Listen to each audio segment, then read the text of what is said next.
Good evening, everyone. Welcome to the Goffstown School Board. I call the meeting to order at 7. You can stand and say the pledge. Allegiance to the flag of the United States of America and to the republic for which it stands, one nation, under God, indivisible, with liberty and justice for all. All right, welcome, everybody. First, we're going to start with correspondence. Brian? None this evening. None? Okay. Accommodations, good news. Brady? Yeah, everybody. All right. We've had a great start to the school year here at Goffstown. To start off the school year, we had our club fair where we had a bunch of clubs and activities just promote what they're doing, which has helped outreach to some of our newer students. Two of our main real student involvement groups, the performing arts and athletics, have really had their start.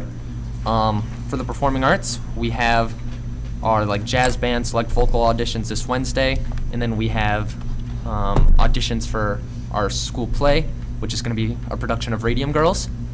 And then for athletics, we've had a lot of games going on.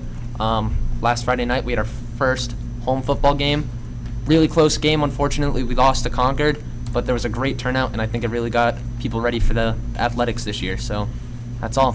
Thank you, Brady. Mrs. Bean? Mine's going to be a little longer. Jen Boschman, our librarian this year. Normally during the first 2 weeks of the school year, we don't let the kids come down to the library during their preps. We're trying to get them used to being in prep.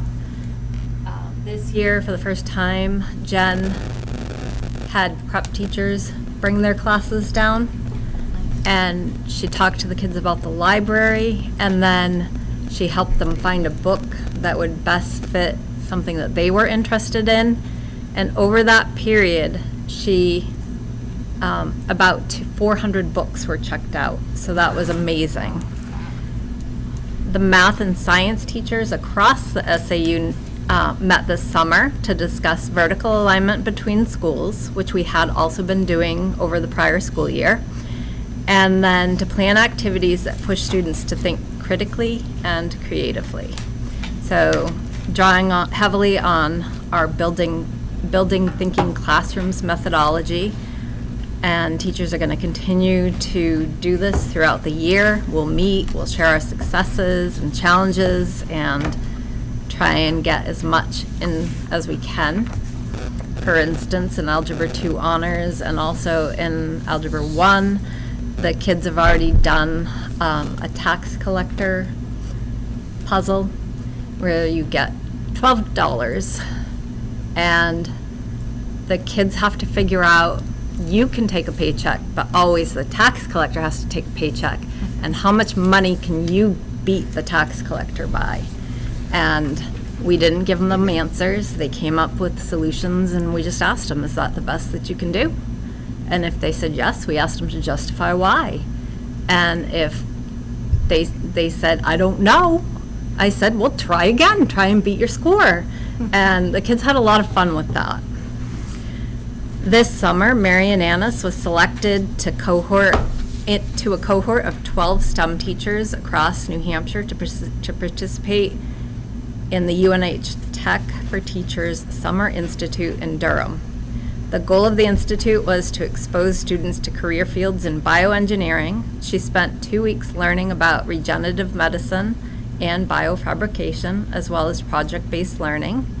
Over the course of the institute, she was introduced to some local leaders in the fields of regenerative medicine and biofabrication, and toured the John Olson Advanced Manufacturing Center. The institute provided funding and support to help her develop a PBL project on tissue fabrication in her human biology class this fall. So this fall, her students will receive, the school will receive 3 3D printers and all of the materials that students will need to create things. She'll continue with the teachers and facilitators throughout the year, and she'll have the opportunity to present her projects to the Science Educational Partnership Annual Conference in 2025. So kudos to Marian. Jamie Groton was able to present her findings that she had written during her application for the Robert E. Yeager Excellence in Teacher Award that she received last spring, to the National Congress of Science and the National Board Members of National Science Teaching, known as NSTA, and all state reps for NSTA. She gave a 15-minute presentation talking about the ways that she's made her earth science curriculum accessible to all learners in her classroom, the process that she took to get there. She followed it up with visuals and hands-on activities that she uses in her classroom, and the presentation was followed up by questions and answers from many of the attendees. And she said it was a great experience to be able to show the science community all the fun things that she does in her classroom. Ryan Cowett, our new athletic director, shared that fall athletics is off and running, and we're looking forward to an exciting year of educational-based athletics. Excited to share that 291 students are participating in the fall season, which is an increase from last year. Our boys soccer team has a record of 3 wins and 0 losses, and is the only team in the division in Division 1 yet to allow a goal. Girls soccer sits in 4th place with a record of 2 wins and 0 losses and 1 tie. The cross-country team participated in the Jamie Martin Sandboard Invitational, and Kara Tashida placed 2nd overall in the girls' race. And he's looking forward to continue to update the school board with progress. So, And just a few other things Go to ahead, add, if Wendy. you I wouldn't just want to mind. make sure she was done. Yeah, I am. Thank you, Ms. So Whitney. Brady had mentioned that we had our first football game on Friday night. We also had senior night. So between football and cheer, they honored, I believe it was 18 students prior to the game. So congratulations to all those seniors, and thank you to the family members for coming out. The Booster Club for both of those organizations made beautiful banners and just fantastic presentations. So thank you to them. I also wanted to just remind parents that we do have open houses coming up, so please do check school newsletters. But our first one will be at Mountain View on September 19th and 24th. Goffstown High School is October 4th, Bartlett on October 9th, and Maple Avenue on October 10th. And finally, I just wanted to mention that tomorrow we have a lot of professional development opportunities for our staff. We're doing some compliance and safety training, more work with building thinking classrooms, work on standards-based report card, and NEASC work surrounding Portrait of a Graduate. So depending on the building, we have lots of good things going on. Awesome, thank you, Wendy. Go ahead, Ginny. Heather, I wonder if we could have a moment of silence for Sarah Surratt, who passed away last week. She served on multiple terms from the school board, was also president of both the Bartlett and the Goffstown Mothers Club, and was supervisor of the checklist for many years. So I'm wondering Yeah, we if can do that. we could do a That's fine. So a moment of silence for Sarah Surratt.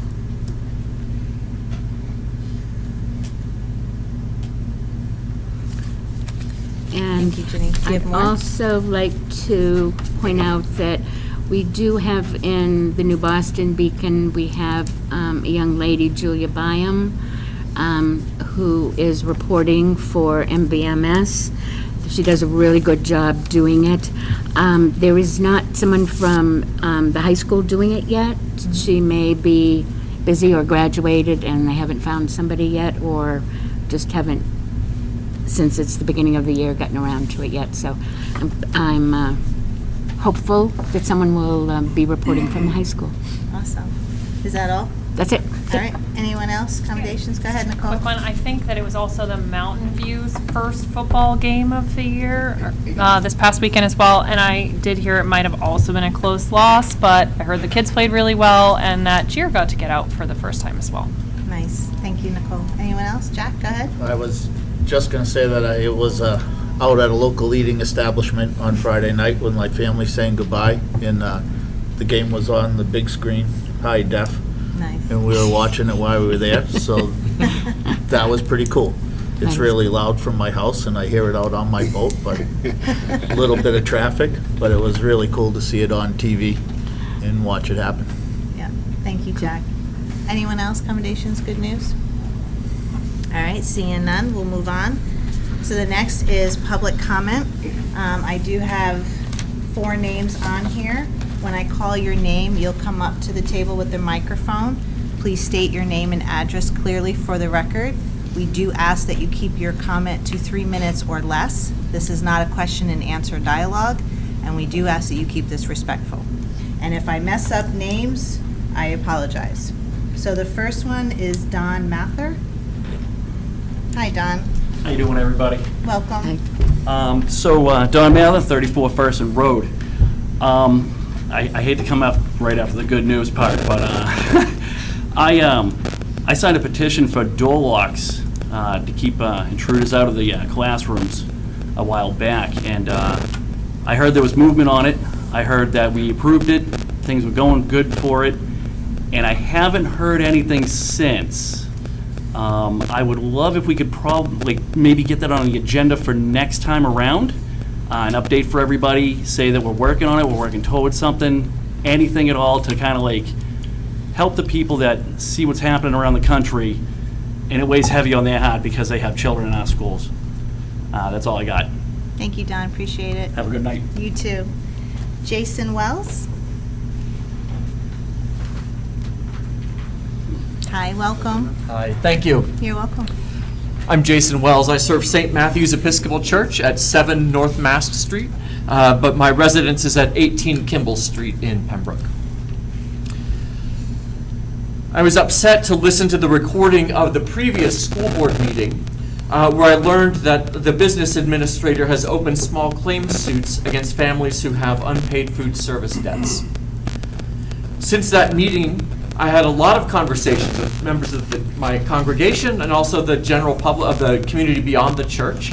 And the consensus across those conversations is that people in our town would like to step up and collect funds to have them applied to student food service debts. To put it a different way, people in our town would like to see the administration follow the policy given around food service debts, which has been shared with me a couple of times, that, quote, the superintendent or their designee will try to identify nonprofit charities that are willing to contribute funds to the district to assist in keeping a positive balance in the meal account of students. At that last meeting, Mr. Gross informed the board that he had made efforts to contact families through mail, email, phone, certified mail, also all part of school board policy and in compliance. I did not hear any reporting on what was done to turn to the community in the nonprofit sector for help. It was about a year ago that I actually had several conversations and emails with him over exactly this topic. The people of St. Matthew's Episcopal Church wanted to help alleviate food service debts in Goffstown. But now, when the decision time has come to deal with unpaid debts, the charitable offers were not called upon, and instead the administration chose to sue its own students' families. How we handle food service debt comes with fiscal and social responsibilities and repercussions. When a student picks up an alternate meal like a peanut butter and jelly sandwich while everyone else around you has a hot lunch, it becomes quickly apparent as to what is happening. When a family is taken to small claims court, their family name is now part of the public record to show off what is normally a part of student privacy: who couldn't pay.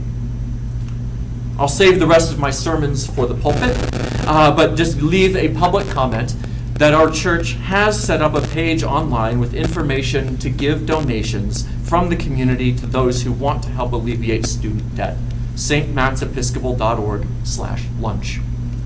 The board should know, by way of public comment, that there are people of good faith and goodwill who want to keep students away from the poor legal and social consequences of a negative food service balance. We're ready to help, and we're ready to do our part to be part of the policy. Thank you. Thank you, Jason. Appreciate it. All right, Mary Jenkins. Hi, Mary. Welcome. Thank you. Mary Jenkins, 245 Wallace Road in Goffstown. I have 3 kind of distinct comments. First, I've heard that a book challenge from the previous school year has been addressed and resolved. It involved 3 books from the Goffstown High School library. As I understand it, 2 of the books were discarded and 1 retained. I hope that the public can be informed as to whether the IGL, IJ, IG library collection development acquisitions and deselection policies would have led to the same decision as a routine matter of course, or if instead the pressures of a book ban attempt led to extra scrutiny of these specific books. Comment 2.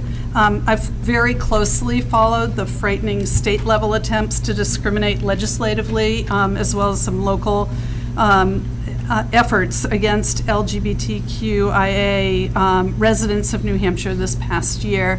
And given that what I consider a threatening and discriminatory climate for vulnerable New Hampshire school children, I hope that this district can point to some special effort it's taking this year to make LGBTQIA students and staff more safe, more welcomed, and more celebrated.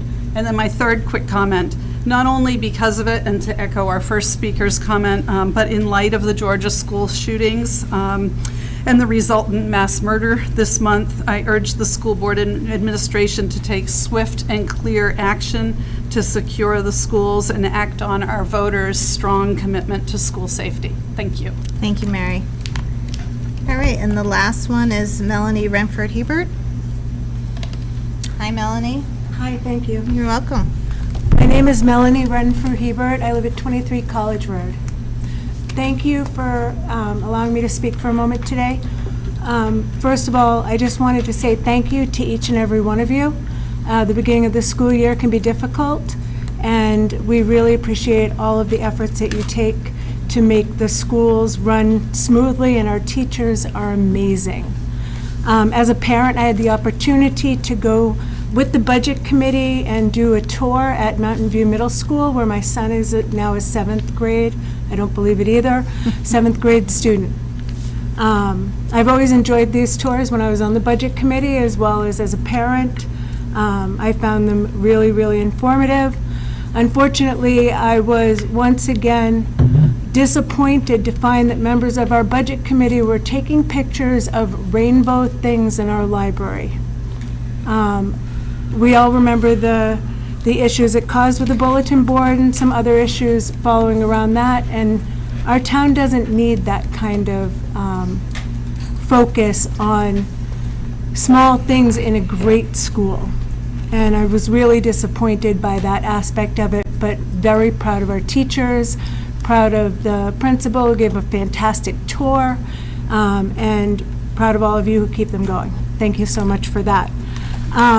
I also would like to echo the sentiment about the security for the school. I know it's been some time since we had the deliberation on that, and I'm just looking forward to whatever update becomes available when it's available. Just keeping it in our minds as the count of students who have been affected by gun violence already in the school year rises every day.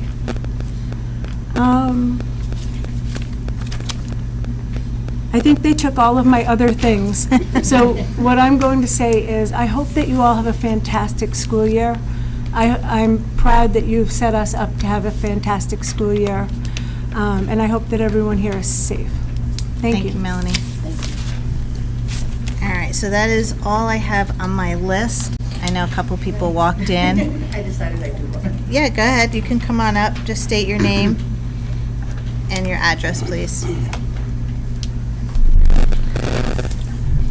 Nancy McDonald, 34 Fersen Road. And I want to obviously agree with Donald about the school locks. I would love to know where that stands. It has been a concern with other people that I've been in contact with, and nobody seems to know the answer as to where that's at.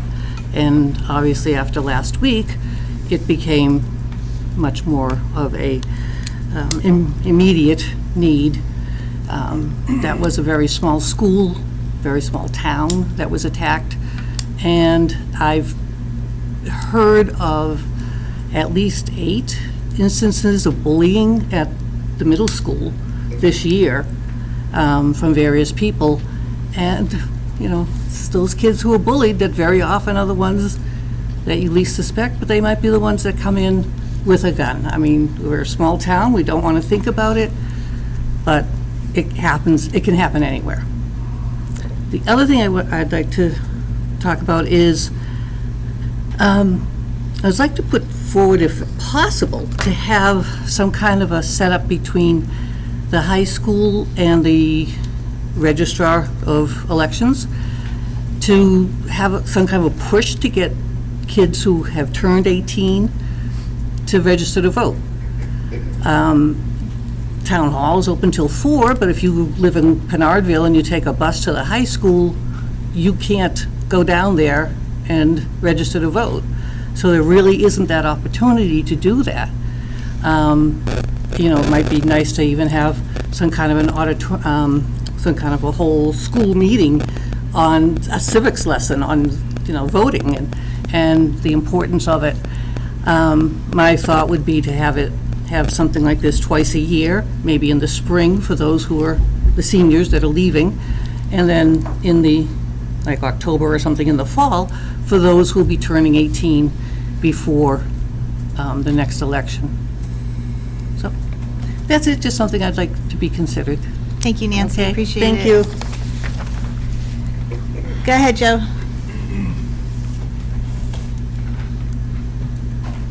Joe McCarthy, 116 Mountain Base Road. Just going to echo what everybody else has said. The door locks, in my opinion, were approved, and they should be in by now. That should be a no-brainer. It's in the budget. It was approved.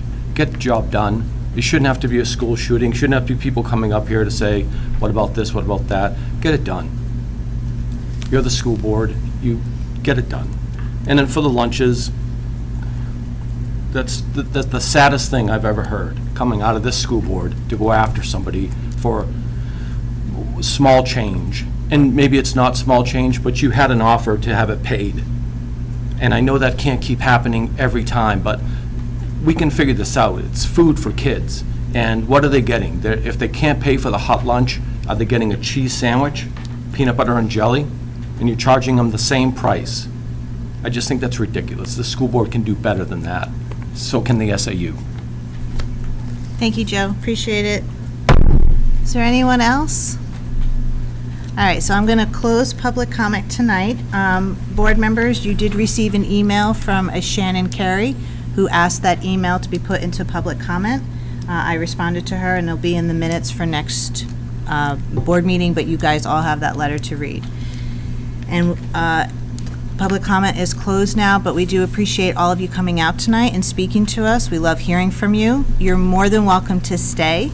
If you do choose to leave, we ask that you do it quickly and quietly because we still are on TV and the microphones pick up a lot. All right, so I'm going to give that to you. All right, so moving on, approval of the August 26th school board meeting minutes. Did everybody have a chance to read it? Anybody see anything? All right, so I'll take a motion for that. Retta, go ahead. I'll make a motion to approve the minutes of August 26th. Great, thank you. Do I have a second? Ginny, were you seconding? Yes, I was second. Okay. Sorry. No, that's okay. Sorry. Any further discussion? All right, seeing none, all those in favor say aye. Aye. Opposed, abstaining, we're unanimous. And now we're going to move on to the financial committee. Scott, Dan, who wants to start? I will start. I'd like to make a motion that we approve the manifest presented this evening to us in the amount of $2,592,741.89. Thank you, Dan. Do I have a second? By Jack. All right, thank you, Jack. Go ahead. We have payroll, taxes, and benefits for the majority, or $2.267 million, so that's most of it. SPED activities, special education, Hillcrest Education, and Home for Little Wanderers, totaling $22,500. These are summer bills, so it's not as high as we are gonna see as we get into the school year. General expenses, we paid $35,000, we deposited $35,000 into Arbiter Pay, and that's the automatic system that we engage to pay for the referees and athletic officials. Townsend Press, $14,000 for books. The Goffstown Village Water District, $9,600 for water, which includes watering Lions Field during the summer. It looked a little higher, and that's why. Budget Document Tech, the copier service and managed quarterly print bill, $6,000. Savage Learning for some curriculum, that was $73,000. NHIAA, our athletic association dues, $6,200. I'm rounding. Eversource, $7,600 for electricity, Goffstown Truck Center. The summer school transportation had $5,500, and that was pretty much grant funded. Gov Connect for some IT equipment, $48,000. Stage Step Inc., replacement stairs for Goffstown High School on the stage, $5,000. Pelmac Industry, we've seen that every time. That's for our security, maintenance and repairs, $7,200. And Joe Warren and Sons came in to replace the fridge and freezer doors at Mountain View for $5,600. Thank you, Dan. Anybody have any questions? All right, we have a motion, we have a second. All those in favor say aye. Aye. Opposed, abstaining, we're unanimous. Thank you, Dan. Thank you. All right, Scott. Sure. Tonight, as I'd mentioned at the last meeting, you have to sign 2 financial forms for the state. The first one, and there's 2 copies of these, it's called the DOE 25, Department of Education 25, and it's basically all of the financials for the school district as a result of our 2024 financial audit. So this is also available online on the Department of Education website. There are hundreds and hundreds of numbers on here, and it determines what is the cost per pupil. And it also allows the state legislature, Senate, and the state governance to determine how much school district spends, to try to compare apples to apples across a whole variety of things such as special education, regular education, transportation, co-curriculars, you name it. So with that, I'll be passing those around. We do always ask you to do 2 copies. One we keep, the one we upload the other one, but we like to keep 2 copies. So if you could sign in the same spots. The second form is called the MS-25, and that goes to the Department of Revenue, and that form also lists out our expenses, but this one is important because it helps to set the tax rate. So that all-important number that we had mentioned last time around, $1,980,988.03 is going to be the amount that's going to reduce taxes when the tax rate gets set. And I had mentioned when we set the budget a year ago, we had earmarked $1.7 million. So we're almost $300,000 more than what we had projected. So that's it. This is really just something that, again, it's usually due September 1st. We request an extension because our auditor, and we have to get before you guys for your meeting in September. So that was the deal with that. I did want to, we had a discussion at NANF about the board authorization. So typically the board gives me the authorization to pay bills out of sequence when the board is not meeting, or if there is a bill that is due that would maybe incur a late penalty, or if there's something that was a rush. So I would ask either Heather or Dan to read that motion, and hopefully the board will concur with it.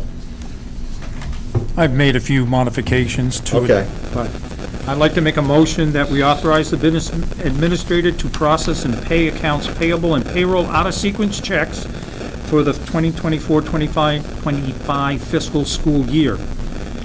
These types of payments will be included in the subsequent school board manifest, which is subject to review and approval. Thank you, Dan. Do I have a second? By Jenny. Any further discussion? Seeing none, all those in favor say aye. Aye. Opposed, abstaining, we're unanimous. Hey, All right, Scott. I'm going to pass this memo around, but I'm going to not discuss it until I do another one. This way I know that it gets around, okay? So the next one that we discussed was the school building aid process. And I wanted to let the board know that the state of New Hampshire has slightly modified the process in which school districts can get school building aid. And essentially what it means now is it hasn't changed the amount of funding. So it's still $52 million, I believe, in its budget for school building aid. However, what they now insist on, in order for you to be put on the list, is you need some sort of both civil engineering or architectural designs for you to even be considered. So I share that because if the school district is looking to build another school building, whatever it is, elementary, middle, whatever, you need to have some sort of engineering or civil engineering and/or architectural work. You don't need full-blown plans, but you need enough that you can get a somewhat bona fide cost estimate. So if you do not have the civil engineering and/or the architectural designs, you can't even get in the queue. And it could be, you could end up in that queue for 2, 3, 4 years. So if this is something that the school district wants to pursue, we have to start talking about this over the next couple of months as to, are we going to proceed, and if so, how would we fund that type of thing? So I will work. Dan asked me, like, what's the cost of that? I said, I don't know, but I can tell you it's more than $100,000. And I will get an answer as to what it might cost for us to do civil engineering on the site that we, behind the high school, as well as architectural renderings and a cost estimate. I'll get you that number in the next month or so as to what that would be. But I wanted to at least get that on your radar. The next thing that we discussed at A&F and what I passed out to you, and not to put Coach Alex on the spot because he is here, not because of this. He was here because he wanted to attend a school board meeting, which is kind of interesting in and of itself. But it was recently brought to my attention from our athletic director that one of the 2 wrestling mats that we have at Goffstown High School is woefully unacceptable, and it presents a health and safety issue. I shared photographs of that mat with you. So we have 2 mats here, and this mat is our secondary mat, but it is used a lot for practices, and it's also used for larger tournaments where you need multiple mats. Unfortunately, as you can see, this mat, in fairness, was really needed to be replaced years ago. And I did just learn about it just a week or so ago from Ryan, our athletic director. In my opinion, and obviously that of our wrestling coach, this presents significant problems in the sense that these mats are supposed to be wiped down to prevent skin infections, etc. Obviously, with the nature of the mat that it is right now, that's almost impossible. These kids are also getting abraded because the foam is sticking out of it, and as you can see, there's photos of there. So I think that our wrestling program has used this. This is what they've had, but I think this is kind of well beyond its life expectancy. Alex shared with me that he thinks this was obviously a hand-me-down, and it's almost 20 years old. So the problem that we're in right now is we have a wrestling season that's going to start in November. We were also hosting a Division II, I believe, state championship later on in 2025, and we have to act now on this in order to secure a mat that's suitable for our student athletes to use. So, although this is something that I would have loved to have budgeted for and had that robust conversation, as you can see, this is not something that can wait. And I'm asking that the board, authorize the replacement of this mat. It would be via a budget transfer. You'll recall that we do have some funds in our transportation line that we're going from 19 to 16 buses, particularly because of our default budget, but there's enough money in that line to cover the replacement of this mat. Coach has, and Ryan have contacted a vendor, and that vendor believes that they can get us this before the start of the season. They're going to try their hardest. So, Thank you. I know, Brian, you had your hand up. I just wanted to share that I'm embarrassed by this mat. I'm upset that I didn't know about it. I'd like to apologize to our coaches and to our student athletes. This certainly would have been a priority for us, and unfortunately in a big operation it's sometimes hard to have a handle on everything. But this one, we didn't know anything about, and I'm very sorry, because these mats are disgusting, and they're not safe for kids. So, one way or another, whether we approve purchasing a new mat or not, this mat's gone. So I'm not going to have kids wrestling on this mat ever again. That won't happen. Thank you, Brian. I apologize to the coaches and to the kids. Jared? Thank you, Mr. Chair. Is this something that's eligible for CRF? And why, if so, why aren't we using CRF? Because that's what it's there for. Typically, Jared, and not in every case, but we typically look at items that are like stairs, HVAC, not something that's like portable. I'm not saying that doesn't always happen, but you could use it. You could use it for CRF. But I think in this particular case, I'll be candid, I didn't even think about using CRF, and I think about trying to keep money in CRF for other projects. It didn't, I'll be honest, it didn't even cross my mind. And knowing that we had some availability in that one line and thinking that you would ask me about a budget transfer, I went right to that one. So I apologize for that not coming into my head, and it certainly is possible to use it. It didn't, I was thinking more stairs, rooftop units, like that type of stuff. Yeah, if I can follow up, more of a statement, and thank you, Scott. I just think that this is what the CRF is for, whether it is for something that we're planning to update years in advance, or something that happens that's not an emergency. I think this is what the fund was set up for. I think we should be using CRF funds to take care of this. I agree. I've talked with the coach. Friday night conversations in the booth, as we'll call it. But I agree this is something that's needed. I just prefer to use CRF because that is what it's there for. Thank you, Jared. Anyone else? Go ahead, Nicole. Yeah, I just think regardless of where it comes from, it looks like it's desperately needed. And beyond creating good athletes in this program, we've had some family experience in the program. They really work to turn these young men and women into good humans. It's a wonderful program. They work right from the younger wrestlers in the town club up through middle school, up to the high school. So, yes, let's take care of them like they take care of our kids. Thank you, Nicole. Go ahead, Dan. Yeah, good observation, Mr. Talbot. I believe the CRF for capital, and these are capital because there are certain definitions to define what a capital expense is, and I believe if it's going to last, probably this is going to last over a decade. Yes. It's definitely eligible for that, and I would agree with Jared that I would propose that we pop it out of the CRF. Okay. Jack, did you I have your would hand echo up? the same comments about it being a good program. And Mhm. I think it's probably because Coach Bowles was scrubbing it too hard for too long, and that's what wore it out.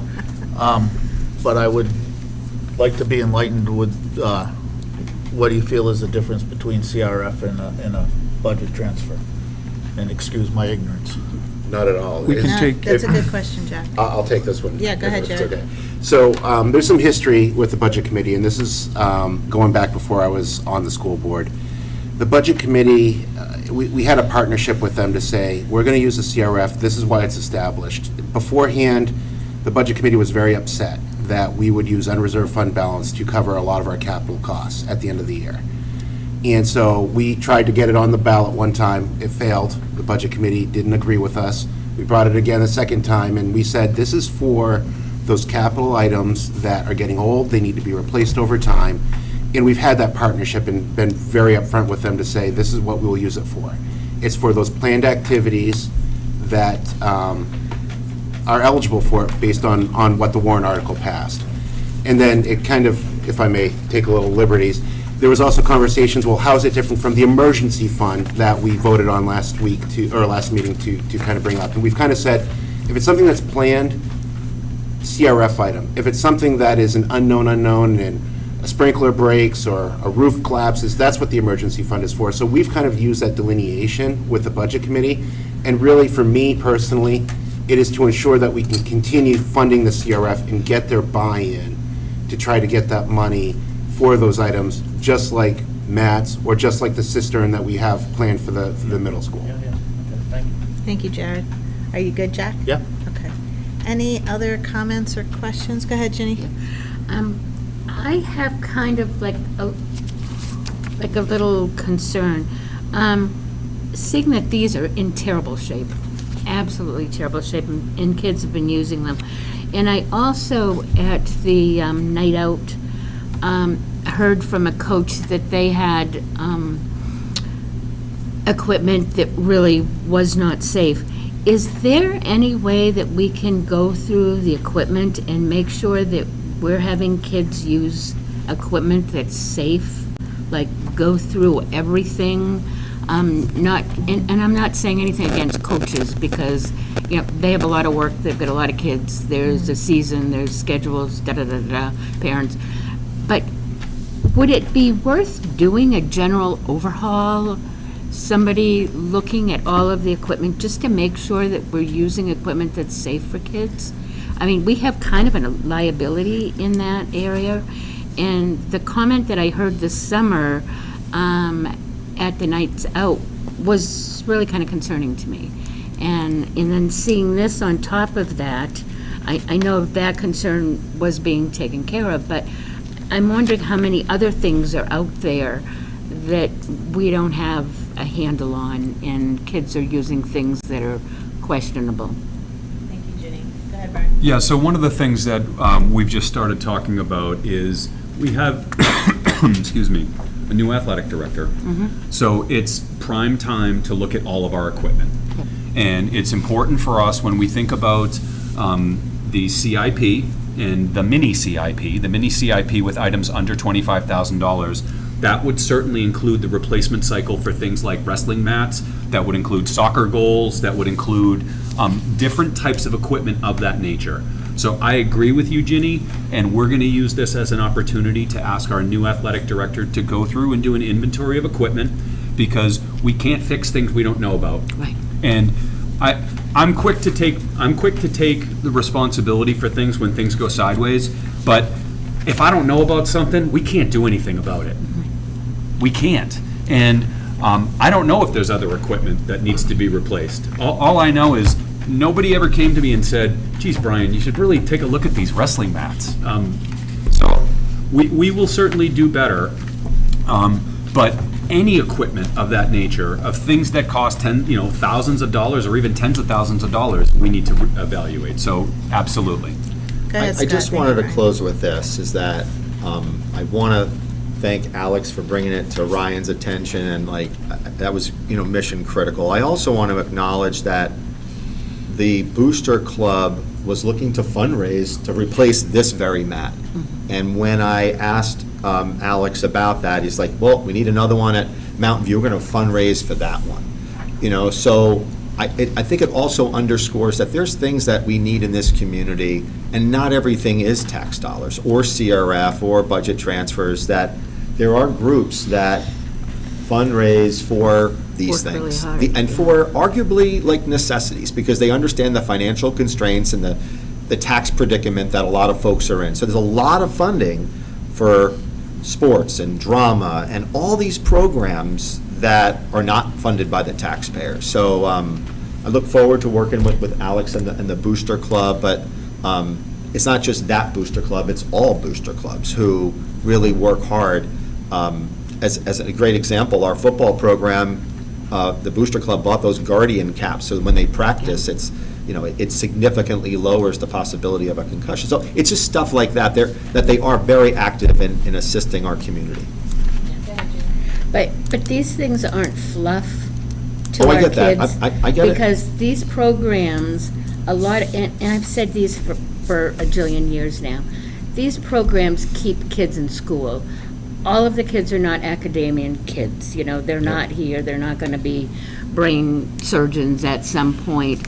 But in having a kid find something in school that they can do that makes them feel good, that gives them that pat on the back, is what keeps them here, makes them behave, makes them work on their grades, because they can't do the thing they really like unless they work on their grades. And by having these extra things, it's not fluff, it's stuff that makes our kids stay in school, makes them do well, makes them learn how to be team players, makes them learn how to work well with others. And it's a part of growing up, makes them learn how to get along with somebody that's driving them crazy. It's that important stuff that we need this kind of equipment for. So it's important stuff, and in like, we're divvying it out to people all over the place. We take responsibility for some of it, but I think the taxpayers need to know how important this expenditure of money really is in the long range for kids in Goffstown.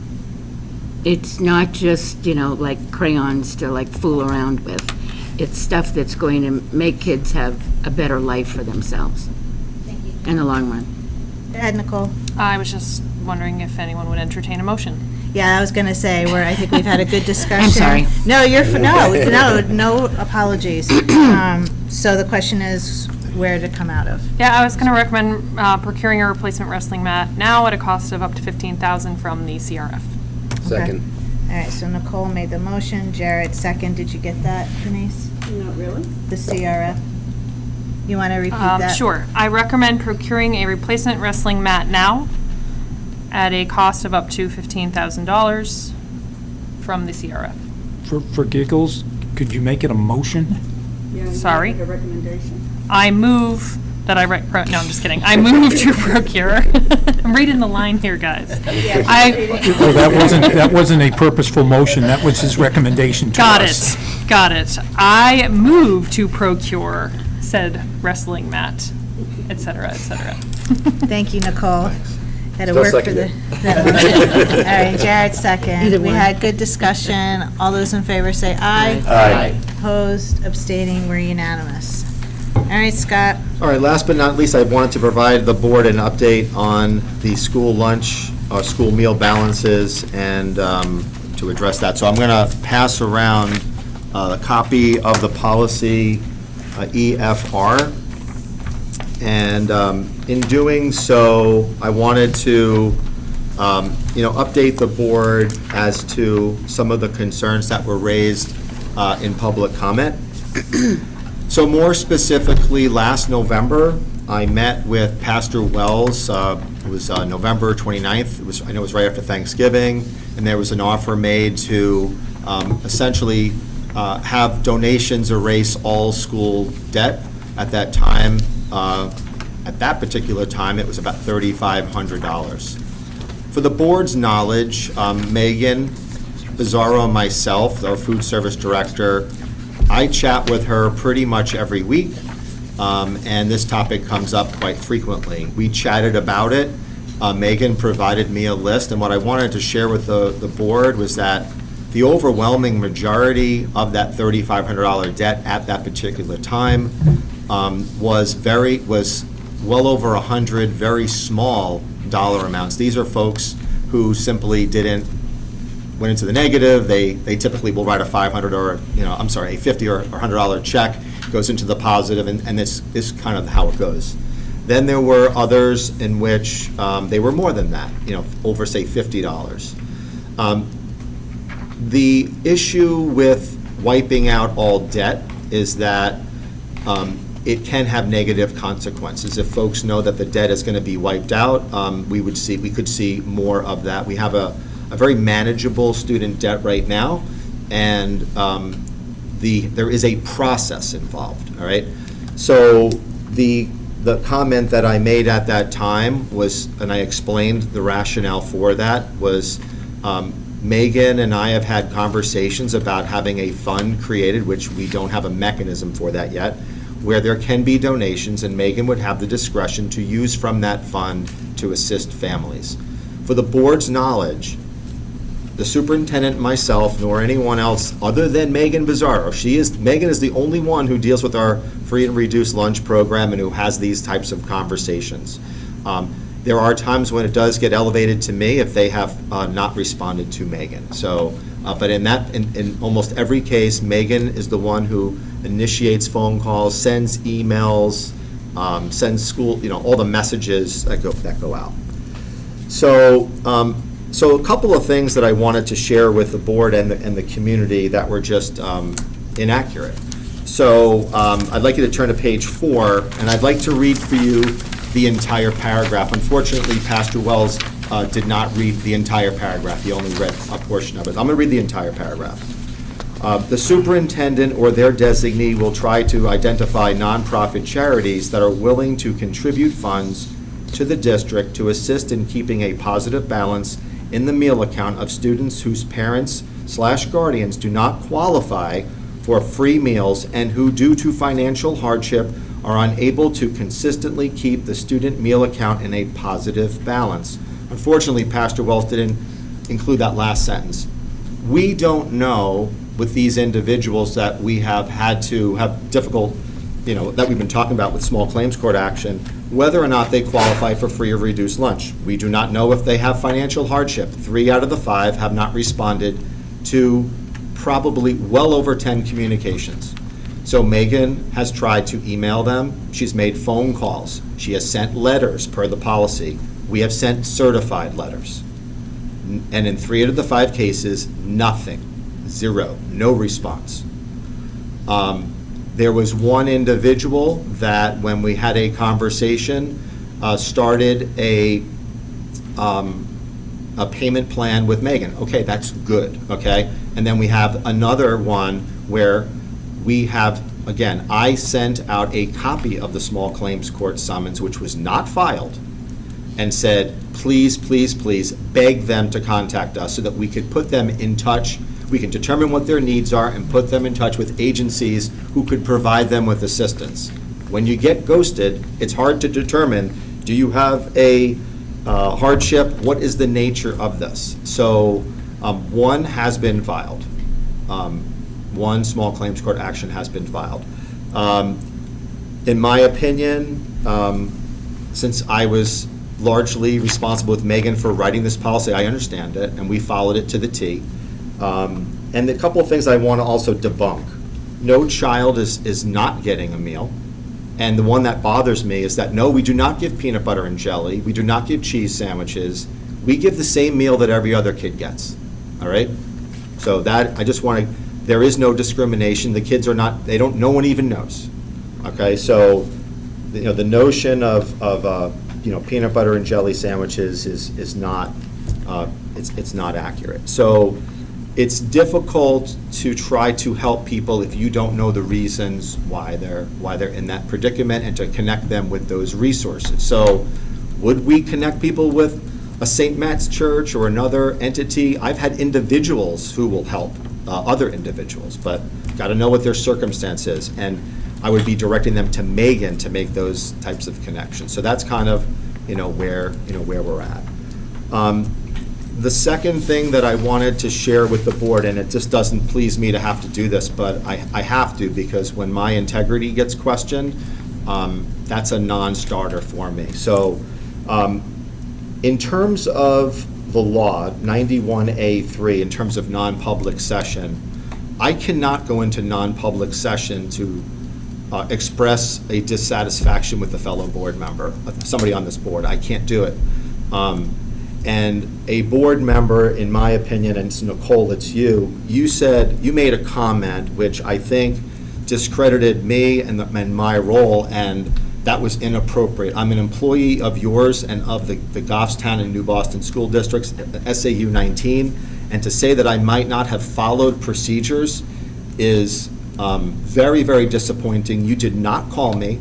And had you, I would have explained everything. I would have showed you every single letter that we sent to parents, and how we begged them to contact us, and how this decision was not made solely by me. It was made by Megan Bizzaro, myself, and the superintendent of schools. And I will not have my name disparaged on social media by you or anyone else. Just want to make that crystal clear. I believe that I am owed a bit more respect. I am someone who cares deeply about the students of this district. I have done it for 20-some-odd years, and I will not have my integrity impugned by you or anyone else here. Just want to make that crystal clear. And I don't want to go into a non-public session. If you want to talk about me and my performance, we can do it in open session. So you're free to say whatever you want. I never mentioned your name. I said Pastor Wells reached out to the business office. I said it appears that this policy was not followed in this section. I did not say Scott Gross did this. I did not say you did not follow the policy. This is something that has greatly angered our community. It really disturbed me that when we had an offer on the table for somebody to pay debts for people that are clearly suffering in some way. Okay, we don't know, we need to know their circumstances. We do not need to know their circumstances in order to have compassion for them. There are no parents sitting at home getting their chuckles for not paying their school lunch bills. These people can't pay, or they have mental illness that they can't pay, or maybe they're just kids at home with absent parents. Maybe that's why they're not answering letters. This should have been discussed with the board. The action was taken over the summer, which I think was done on purpose so that we didn't discuss it ahead of time. And I'm extremely disappointed that this was the decision made by our administration. I'm also disappointed that you would call me out when I never said your name online and I never said you didn't follow policy. I said it appears this was not followed. Okay, I totally disagree, and you just insinuated that I intentionally, or we intentionally made a decision during the summer. So I think you need to review the ethics policy, which you are supposed to abide by. If you did have a problem with the business office, you should have contacted the superintendent of schools or myself. So I think you clearly knew that I was the business office because you had spoken with Pastor Wells. You knew that we had a conversation. And to me, I really thought more of a relationship with all of the school board members, that you would pick up the phone and have a conversation and allow for that. And if you didn't like the decision, that's okay. That's what, it would go to the superintendent and the school board. I'm okay with that. I am not a perfect person, but everybody in this room, and I'm looking at many of you, you know my integrity, you know my intentions, and I'm a good-hearted person. I would help anyone. And the notion that this is some cold-hearted decision is woefully wrong. And again, I want to make that crystal clear. Well, there are a lot of community members that are looking at this saying, why in the world would our district do this to our students? And they do not think this was the move the district should have made with integrity. And you have an obligation under school board policy to notify the superintendent of schools and to follow the chain of command. You didn't do it. So I just want to make that. I didn't do You anything, didn't do it. You Scott. did not do it. So, and if you want, I'll read the ethics policy. So you have that responsibility, and I think I'm owed an apology. Okay, well, I am here to stand up for our students and families. Thank you, Madam Chair. I was going to ask a question, but it's not appropriate for me to ask that question. But I will ask a different question of the superintendent. Knowing that we have the policy EFR, we know that we're looking at it right now. I'm hearing, very new to this, that there are people willing to contribute for assistance of others. Just like what we do with the sports program. Would it be appropriate for us to be able to accept those revenues or those funds of a donation so that we could clear accounts? Because I'm looking at EFR, and I understand what is being said, but as I read this, I look at it as an opportunity for the community, just like our boosters, to help out for certain things or certain people. Is it allowed in this policy to actually receive those funds, in your decision as superintendent? Well, I think what Mr. Gross was talking about was the creation of a new fund where people could make contributions and monies could flow on behalf of the food service director. So I think there is no mechanism for what Scott described. It's important for the board to know that we want to work with families. But when you repeatedly reach out to people and Take try to offer responsibility. assistance over and over and over and over again, sooner or later, you need to move to the next step. And that's what's identified in your policy. So I also think it's important, if the board does not want us to move forward with things like debt collection, maybe the policy review committee should look at this policy and consider that a little further. If I may follow up. So knowing that it was publicly stated that we were going to small claims court for an individual, and that there are people stepping up for that, would that be sufficient to say that that group is wanting to identify that individual that we've gone to small claims court with and pay their quote-unquote bill? Because it seems like that is something that this policy does allow us to do without naming names.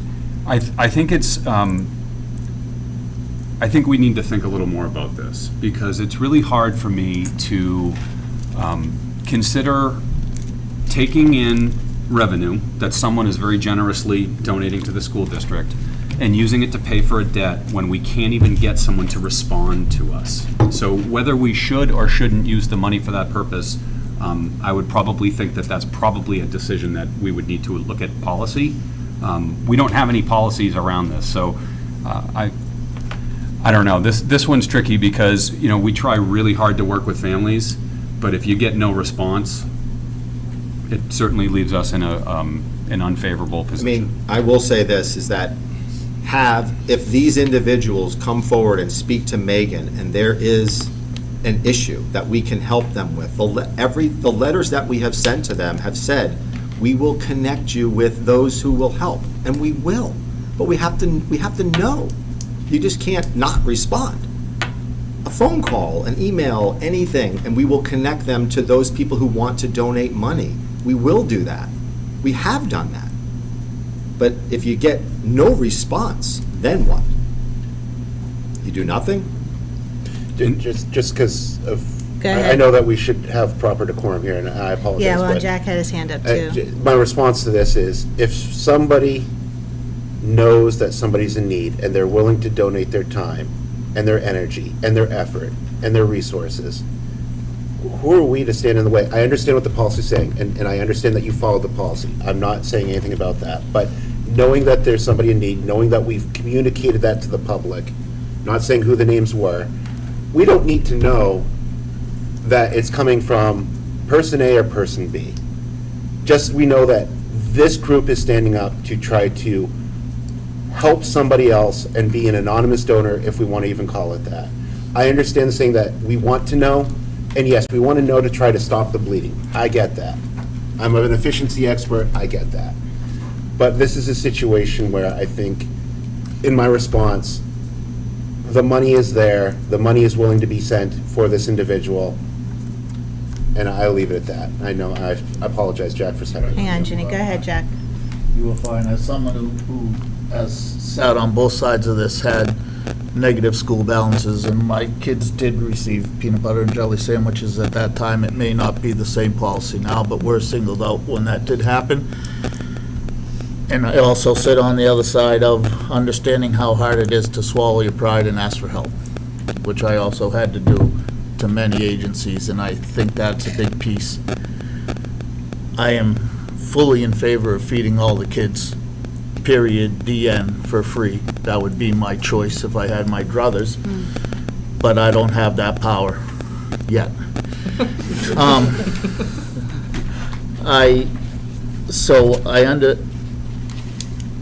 I hate that people take advantage of the system, but I think that when you're pushed against the two things, I'd rather to feed someone who could afford it but won't respond and pay that bill and eat that cost than to go to small claims court. As much as that pains me, and it angers me if it's someone who doesn't truly have that need. But that's really hard to find out when they won't respond. So this has happened, it's already there, so we can't undo it. But at the time in court, assuming that the person shows up, if they don't show up, then let them fall to the decision of the court. Is there an opportunity to say, here's your chance. If you can't really pay it and give me the check right now, here's the place to go. And it can be washed away without there being a summary finding against them. Not a perfect solution, but once again, my opinion, if we fed them all, this wouldn't be an issue.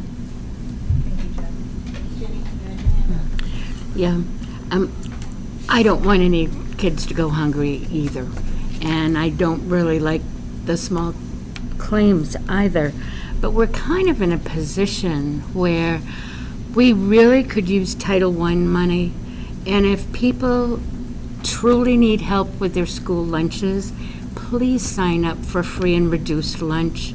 Nobody knows about it. The kids at school don't know about it. No one but Megan Bizzarro knows about it. And by just ignoring this and letting your balance go up, leaves your school district out of money that could be helping. And where we are on a default budget and taxes are going up, it could be really helpful if you just fill out the form and get your lunches paid for so that you don't have to worry about one more expense. And then you don't have to worry about the tax problem with lunches either. And if you would just do your responsibility about your kid's lunch, then we wouldn't be in this situation. And it's hard. I mean, it's hard to say, like, I can't afford it, but nobody but you and this one lady who doesn't know who you are, will not tell anybody, could take care of your problem, and then you have one less problem in your life. It's kind of, like if we set up this account, well, if anybody doesn't, be able to afford their kiddo's lunch, we have a plan over here. Well, who's going to use that plan? Anybody who doesn't feel like paying for their kid's lunch can just go into this and take all of people's money for their lunch, even though they can pay for it. It's kind of like a difficult problem to go through.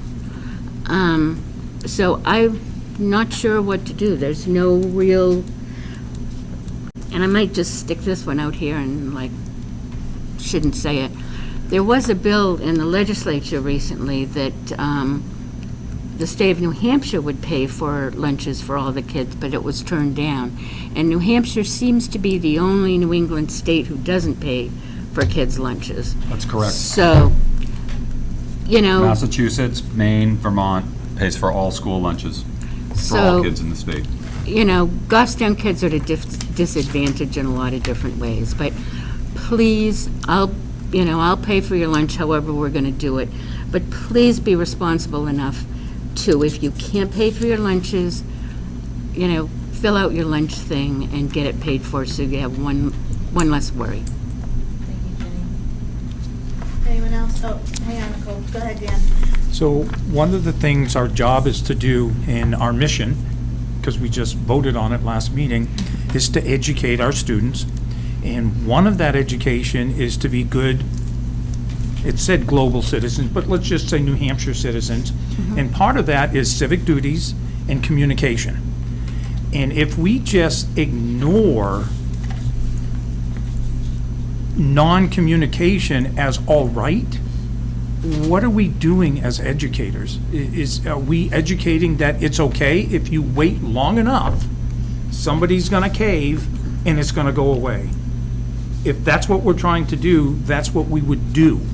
But part of the process that we did in creating the document was to take that into consideration. And oh my goodness, I mean, I think you said it 5 times. Try to communicate. I almost did that on purpose. Yes, and it was at least 5, and I think it may have been more. And all we're doing is trying to, let's go, just help people out. It's, what are we trying to do as educators? What message, in the end, are we trying to send? Thank you, Dan. Go ahead, Nicole. Yeah, so my first point was, it would be great if everyone could sign up for the free and reduced lunch that qualified for it. But realistically, if they're not doing that, they're probably also not watching the school board meetings, listening to us plead to them to do that. So there's that. And as far as making a lesson about this, a 5th grader, an 8th grader, the lesson's not for them. This is their lunch bill, and that's not their responsibility to be paying. I would imagine some of these kids are struggling to even get money from their parents to pay these things, or it would just be done. So this isn't a lesson for our young kids. This is how we're dealing with their parents about lunch debt. Thank you, Nicole. Go ahead, Brian. I would just add one more thing for the board to consider. There are a lot of school districts that put district funds on the table to cover lunch debt. That's not something that we do, but there are many other examples of towns that budget anywhere from $25,000 to $50,000 or more to cover outstanding debt balances. So I'm not suggesting that I think that that's a good idea, but just as a tool for the board to consider, a lot of school districts do that. Go ahead, Retta. Thank you, Brian. To what extent is this I mean, one, in all my years on the board, I've never heard about bringing something to small claims. So is this something that's just new that's happening? Is school, lunch debt? Is this a problem that we're not aware of? Is it a growing problem, or is it a fluke, or, we haven't talked about this at all. And I am aware that it was taken care of by the lunch ladies and in the business office, that they would just take care of it, but this seems like it's new. I can speak to that. Go ahead, Scott. The number of people with very high meal balances, it was largely last year. We've always had students who might have had $25, $50, $75, but to have multiple students have $200, $300, $400, $500 balances, never had that. So essentially, we had some students who, for a long part of the year, were provided, the regular meal, and not, they didn't pay, there was no payment. So our policy states that after certain dollar thresholds, Megan starts following up, and, she did that. I think the major difference this year was the fact that these were very high dollar amounts. And you've never even had to even think about, no one's going to file small claims court over $100. I mean, it doesn't make any sense. But when you collectively have, $1,500, that's much different. That's a much different story. And then what? Next year, is it 3? And then after that, I mean, if nothing ever comes of it, I don't know. And then, the worry is always, you see these school districts where that multiplier gets out there, and then the small problem now becomes, a lot bigger. And I can't overemphasize enough that there is no greater advocate for kids and meals than Megan Bizzaro. None. And that I know of. And I'm telling you that Megan has gone above and beyond in terms of trying to reach out to these folks. And the level of frustration when you don't get any communication and there's no concern at all, I think, so that's, so for me, that was the impetus for that collective conversation. And the other thing that I'm someone who has done this work before prior to this, and I think Dan may have alluded, or somebody else may have alluded to it. Yes, unfortunately, when you go through a small claims court process, you will go before a judge. Before you even do that, if that person is there, both parties try to work it out, just so you know. In case you've ever done it, you both kind of work it out before the judge even gets involved. And then the judge will say, have you worked? Yep, we've agreed to a payment plan, or nope, I heard the circumstances, we're going to connect them with this charitable organization. I think we're all set, Judge. Okay, and then sometimes the judge will say, okay, we're going to enter into a payment plan of X amount per month. They will then say, okay, in this case, the plaintiff, please let me know if they miss any payments. We'll get them back here to make sure that it's enforced. And then they hear the story.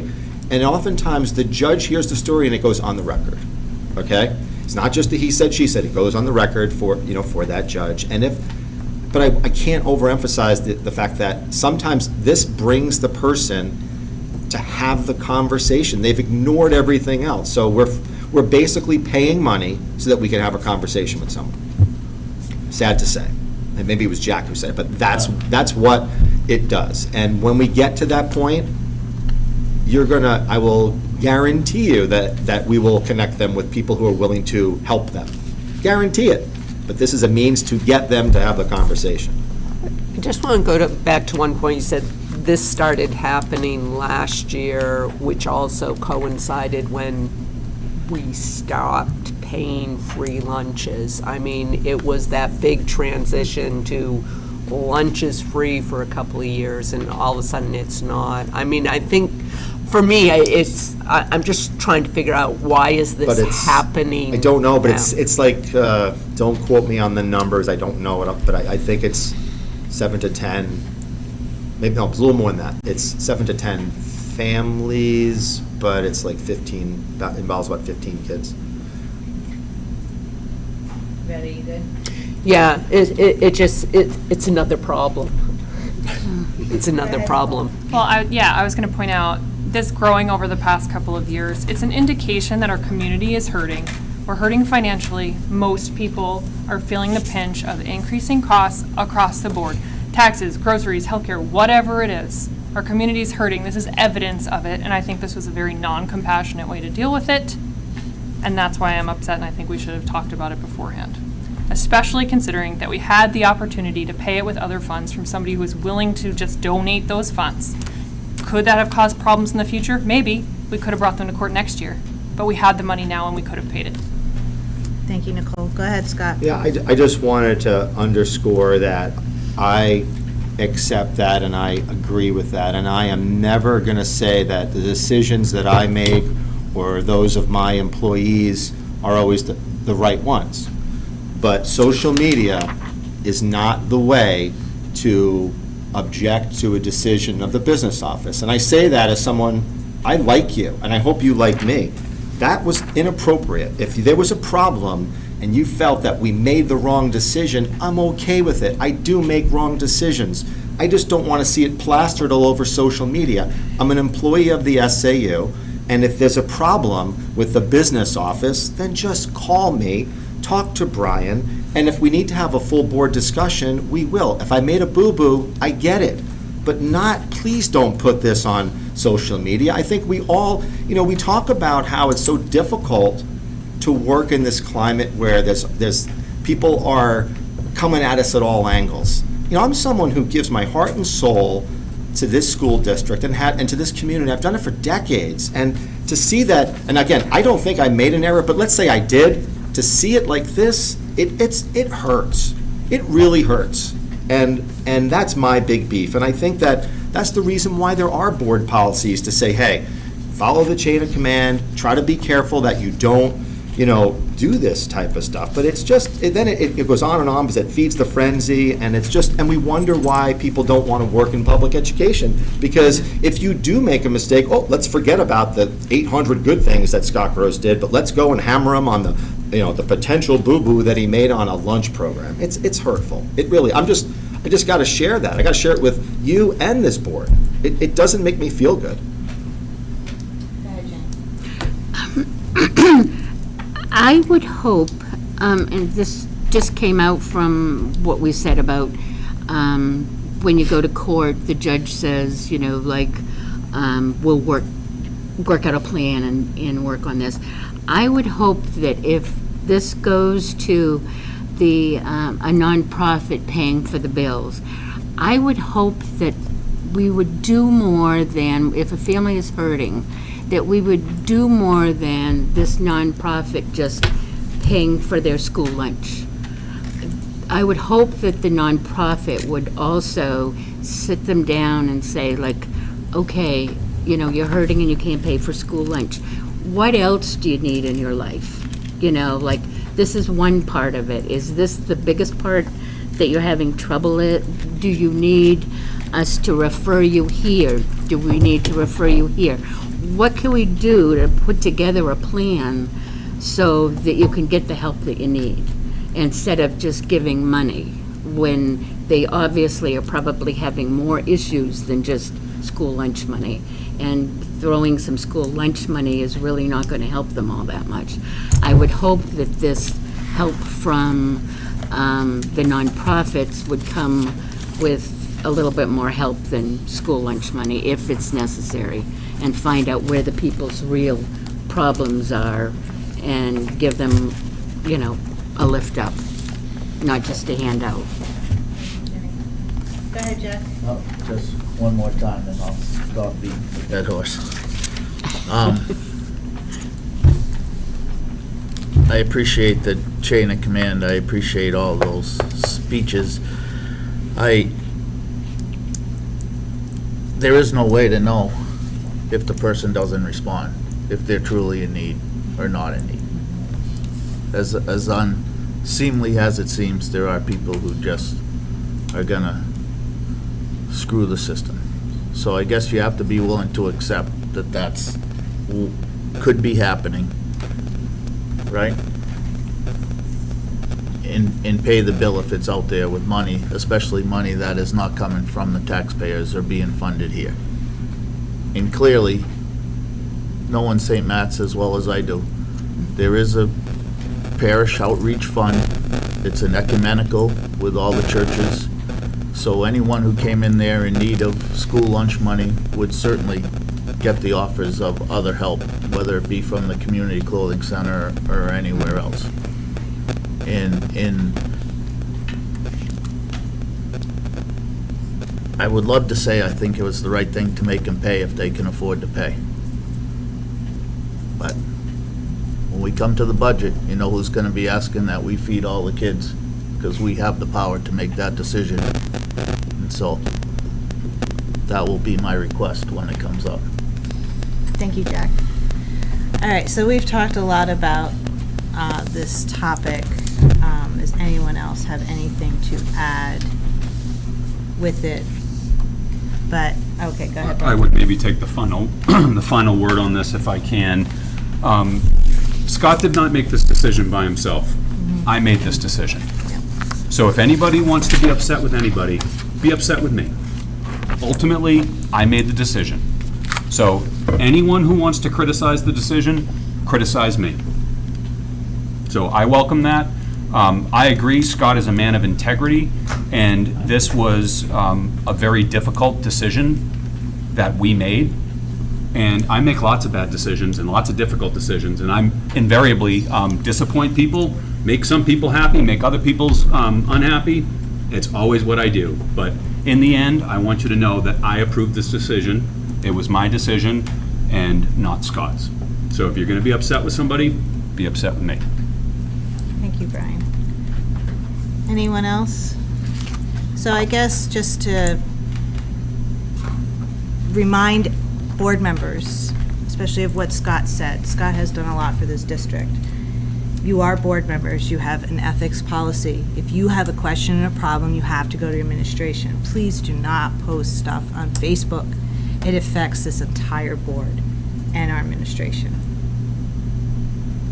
So we're going to move forward with this. Scott, you're going to keep us updated with how things go. Hopefully the families will contact you after hearing, but just keep us appeased onto what's happening. Will do. I do have one more A and F. Yeah, I know, the budget prep schedule, right? Yeah, so we're going to be meeting, and the next time we meet, we're going to be talking about the FY26 budget. So we have been working on that for the last, 3-4 weeks. And I wanted to share with you, and I shared it with Jared at the budget committee, the tours, was that this particular budget preparation was very unique for me because it's the first one that I've had to experience with a default. And with the default budget, if you recall, in FY25, we had pluses and minuses in that new column, right? So we had subtractions and additions, and when the budget passes, typically, you add that default column to the new column and you get your budget. Well, in this case, we had to take all of those pluses and minuses and wipe them all out. They all became zeros. So a $50,000 or $60,000 decrease in charter school tuition that I wanted to decrease ended up back at where it was. So what I did, and I'm going to give this to you, this document when we do the budget, is I made $313,614 of default budget transfers to try to write all of those pluses and minuses from last year. So this was a ton of work. To give you an example of one, we had as I mentioned before, charter school tuition. We were going to decrease that line, and I wanted to increase the teacher sub line, right? Well, the default budget passed. So this default budget that I'm preparing for you will move those funds around so that we will increase the teacher sub in the default. So it'll be, I wanted to provide both the school board and the budget committee the fact that, yep, we did move monies around within the default, but here's all of the transparency and the documentation to show it. I think somebody else is thinking the same thing. All right. Do we need to ratify those transfers as part of this board if they are certain or under a certain dollar amount? It's not in the current year's budget, it would be what's in the proposed budget. If I say it a different way. Yeah. If we are making updates to this year's budget by line item transfers, do we not have to ratify those? He's talking about, what fiscal year are you talking? FY '26 is what I'm talking Okay, about. he's not talking 25. about the budget that we're developing. So you haven't even been presented this yet. Right, but I wanted to let you know that I am. Were you looking to codify You- things from FY '25 into FY '26? Essentially, because for the DRA's perspective, the DRA does not care about all these different lines. They care about how much money was in the 1100 function, 1200 function, et cetera. If you want to take a vote to say, yep, we vote to recommend all of these transfers within the default budget for the preparation of the FY '26, go for it. I don't have any objections to that. Dan's shaking his head. No, I'm trying to rectify in my brain, if you are attempting, as we've gone through this before, many, many years ago, when I was on the budget committee where things happened, are you attempting to reconcile, for our view, what you're going to call a default budget for the 25, 26 period that is not the actual default of the 24, 25? I think I want to try to explain Not this. at, not at the minuscule level. Yeah. But at the program level, I believe, the 1100, the 1200, the 1600, the 1800, at the level that is required by the DRA. If you function, if you leave those functions correct, we don't have the legal authority to modify that as the default for this board to say what is default and what is not default. Again, I will- understand what you're trying to do. Yeah, and I don't have an objection to the board taking a vote on, I can go through every single one of these before we can do that, and you can But it's certainly not, take a it's vote. not affecting the current budget year. But I think the Yet. thing that I want to explain, Dan, is that according to our attorney, as long as the bottom line of the default is the same amount as this current year's budget. Yes. Then you can make 8,000 budget transfers. Doesn't matter whether they're It doesn't in have line to be- 1,100, 1,200, 14, 20. doesn't- Bottom line budget. It's a bottom line. So, Yeah. before we make any motion, I would like to see all the numbers. Yep. So, yeah, Okay. just me. And we'll get that when we start budget. I'm going to send it to you like this week, because I mean, this is it. I mean, All right. I didn't have all the paper copies. If I did, I can certainly make them. You No, can take that's them home okay. with you. Email is good. What? Yes, email Yeah. is good. All right. All right, In Scott. Excel format, that'd be cool, too. It is in Excel. So I know you have a lot of stuff, but are you going to talk about the special ed co-curricular grant? Yeah, so we talked in A&F, and you'll recall last year, there was a grant from the Department of Education that provided up to $4,000 to fund unified type sports. We took advantage of that at Goffstown High School because we already had a unified team. We already had a coach who was doing it as a volunteer perspective, and we were able to take advantage of that grant, and we purchased uniforms and basketballs, et cetera, for that unified team.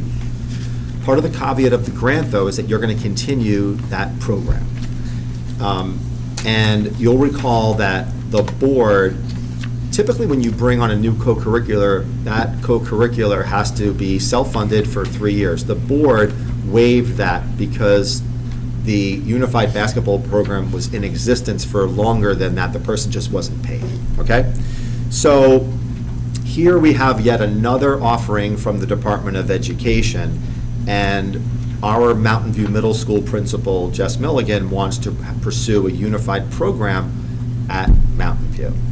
So the $4,000 is there to help with, say, uniforms and basketballs, et cetera, but it does not pay for other things like the actual stipend, and I'm trying to refresh my memory whether it paid for transportation or not. So if we were to take advantage of the grant, we then kind of have to pay for this in the out years. And we didn't want to apply for a grant and then come back and say, oops, so we applied for the grant, we got it, and now you're on the hook because we now have to continue this. So this is kind of like letting you know in advance, should we apply for this grant, knowing that if we get it, we're going to have to fund it going forward. And the costs are probably going to be, give or take, $3,000 a year. And I say that because the stipend, I think, Wendy, if I'm not mistaken, that stipend was like under $1,200.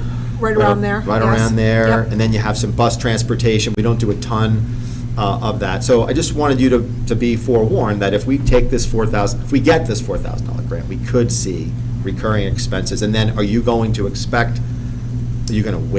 that 3-year period, or are you going to make this group fundraise for that $3,000? I know it sounds it seems low numbers, but it's your policies, and we're trying to follow your policies. Dan, go ahead, you had your hand up. So the question I have that I don't think I asked at A&F was, what is the reading of the stipulations of the grant? It says you gotta completely fund the program, including the stipends? Or does it say you have to just fund the program and we can use it for different? What's the interpretation? I don't have a copy of the grant in front of me. This is from the last one, that you have to continue to fund the program. Now whether there are districts who maybe don't provide a stipend for their advisor, but you're going to have transportation, you're going to have other expenses that you're going to have. So there is an expectation that you're going to continue the program, and it wouldn't be a one and done. So as a follow-up, are we able, do you think, to continue a program, still follow our policy that says no stipend, they have to wait the 3 years? 3 years, right. To show that it can be ongoing, so we can still follow that, still have the program, and then work it through? The challenge, you would have to have a volunteer coach, and I'm not saying that that's impossible, because you might be able to do that. I think there would be a little challenge in that these teams, and I'm hoping Shane can help me on this, as I know you did this, but I think they typically play like 6 or 7, 8 games, and If not fewer. And if not fewer, so like 2 or 3 are going to be away games, and you're going to have to provide that transportation, and that could be, depends where you're playing. That could be $800 to $1,200 for the buses to get Right. there. So Go ahead, that's, Shane. I would say with Unified, a lot of the times they try to localize the games, so that transportation costs and busing and things like that don't become an issue or an impediment. So I was coaching at a school in Manchester, and we played, the city teams like twice a piece. We went to Bedford, but we didn't branch out too far beyond that, you know what I mean? And there is like a competitive Unified division, which sometimes that's a little different, but a lot of the Unified teams are really for, the enrichment of it's the enrichment of getting those kids involved in activities and things like that. So, there are transportation costs. There is the possibility of getting a volunteer to do it, because I think we had a volunteer doing it for a number of years. So, but I'm always behind Unified. So, Right. Me too. Dan, were you done? I didn't get a clear answer, but I think it means that if we need to get a copy of the grant so that you can read what it says. And if we can go ahead and fund the $4,000 to get everything we need to start it up, the policy is there enough interest in it? Can we keep it going for 3 years? I mean, that's why we did the policy. Is there enough interest? Even though this is the principal's vision, is there enough interest? And that's what the 3 years was all about. And so it would be nice, we could say, hey, we can throw some of the extra stuff in there, and I don't know if we're over the policy or following the policy, because I don't I think the policy had to do with stipends, I'm not sure about the other stuff. Yeah, and I know at the high school level, we waived the policy to start Yeah. paying that coach, With because the they've been unified, doing it yeah. for a long time. It had extenuating circumstances, Right. because Right. it had existed, there's interest, we know it was gonna go. And I would assume that there'd be interest, probably a lot of interest at the middle school as well, Sure. but we don't know. We don't know. Jack, go ahead, I see your hand I'm not in favor of lumping anything else on special needs teachers, my daughter being one, for full disclosure. And if it is possible to waive, then I would want to waive that 3-year waiting period and fund the stipend up. Anyone else? and the bus transportation. So it sounds like we need a little bit more information Yeah, what I don't know is. when the grant has to be When in. the grant has to be submitted. I don't, because ordinarily, we meet every 2 weeks, right? So it'd Right, be but like, we don't oh, okay, meet great, again till but We're not October. meeting until the 4th. That's, Second. I'm sorry, the 2nd, right? Then that's why is it the 2nd? Yeah, we have 2 meetings. I thought it was it's like the the 7th and 2nd. 8th or something like that, or the 6th. It's like, I know it's 3 weeks away or more, so. Oh, no, it's not the 2nd. What am I thinking? It's the 7th. The 7th and We're 8th, right? And that's both kind of a completely budget wrong. meeting too, so that's why it was. Go ahead, Ginny. I think if we waived it, the thing for the high school, we probably could waive it for the middle school for 1 year and see how the program worked. And then the next year, see how it went and then make a decision on going from there. Actually, that's what we think we can't do because of the federal catch-all for the program. It says if you take this money and do it for 1 year, you must continue it for a certain long. That's the information that we don't know. So it's a lovely idea. We may not be able to do that. So I was able to pull up some information quickly, so Perfect. if you don't mind me reading real quick. Scott was right with the amount of $4,000 per program, with the primary purpose to be for districts looking to create a new co-curricular program or to expand the offerings of such programs to students. Any remaining funds will be distributed to districts with pre-existing programs.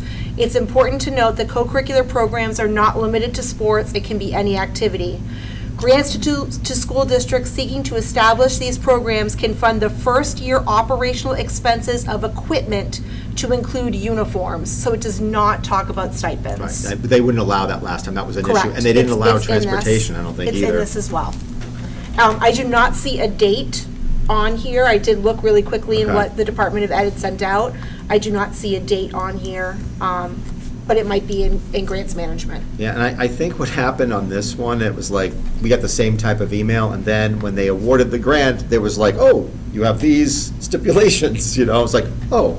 And then we don't look good to you guys, because then all of a sudden, it's like, oh yeah, we got this grant, but there's strings attached. So I just want to let you know that there will be strings attached now, up front. So Dan has. That was my question for Wendy. Does it have anything on there, what the strings are?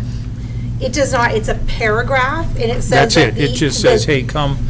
So it Yes. would be nice to have the other information, I Yeah. think, because It looks like they're gonna be sending out something to, there'll be a fillable application for the co-curricular program fund. Proposals for this should be clear and well-written and signed by the appropriate department chairperson. That's so what it it's says. pretty brand new, so it looks Yes. like we probably have a few weeks anyway. Yeah, the correspondence came to us on only September 4th. Okay. All right, so trying to move on, what is the consensus Would of it the be board? appropriate, excuse me? Go ahead, Madam Dan. Chair, to, once we get additional information, to send it to us, maybe even earlier than the Friday before, so we can, Yeah, as soon as they get it. Really Is that chew possible? on To send it, and then we'll have to discuss this yeah. at the next meeting? That'd be great. Okay. Any other comments? Go ahead, Nicole. I agree with Jack that I think we should fund it if at all possible. Thank you, Nicole. Anyone else? All right, go ahead, Retta. I'll just add, the last time we talked about this, and I think Shane has reconfirmed this, that it was a very positive program at the high school level.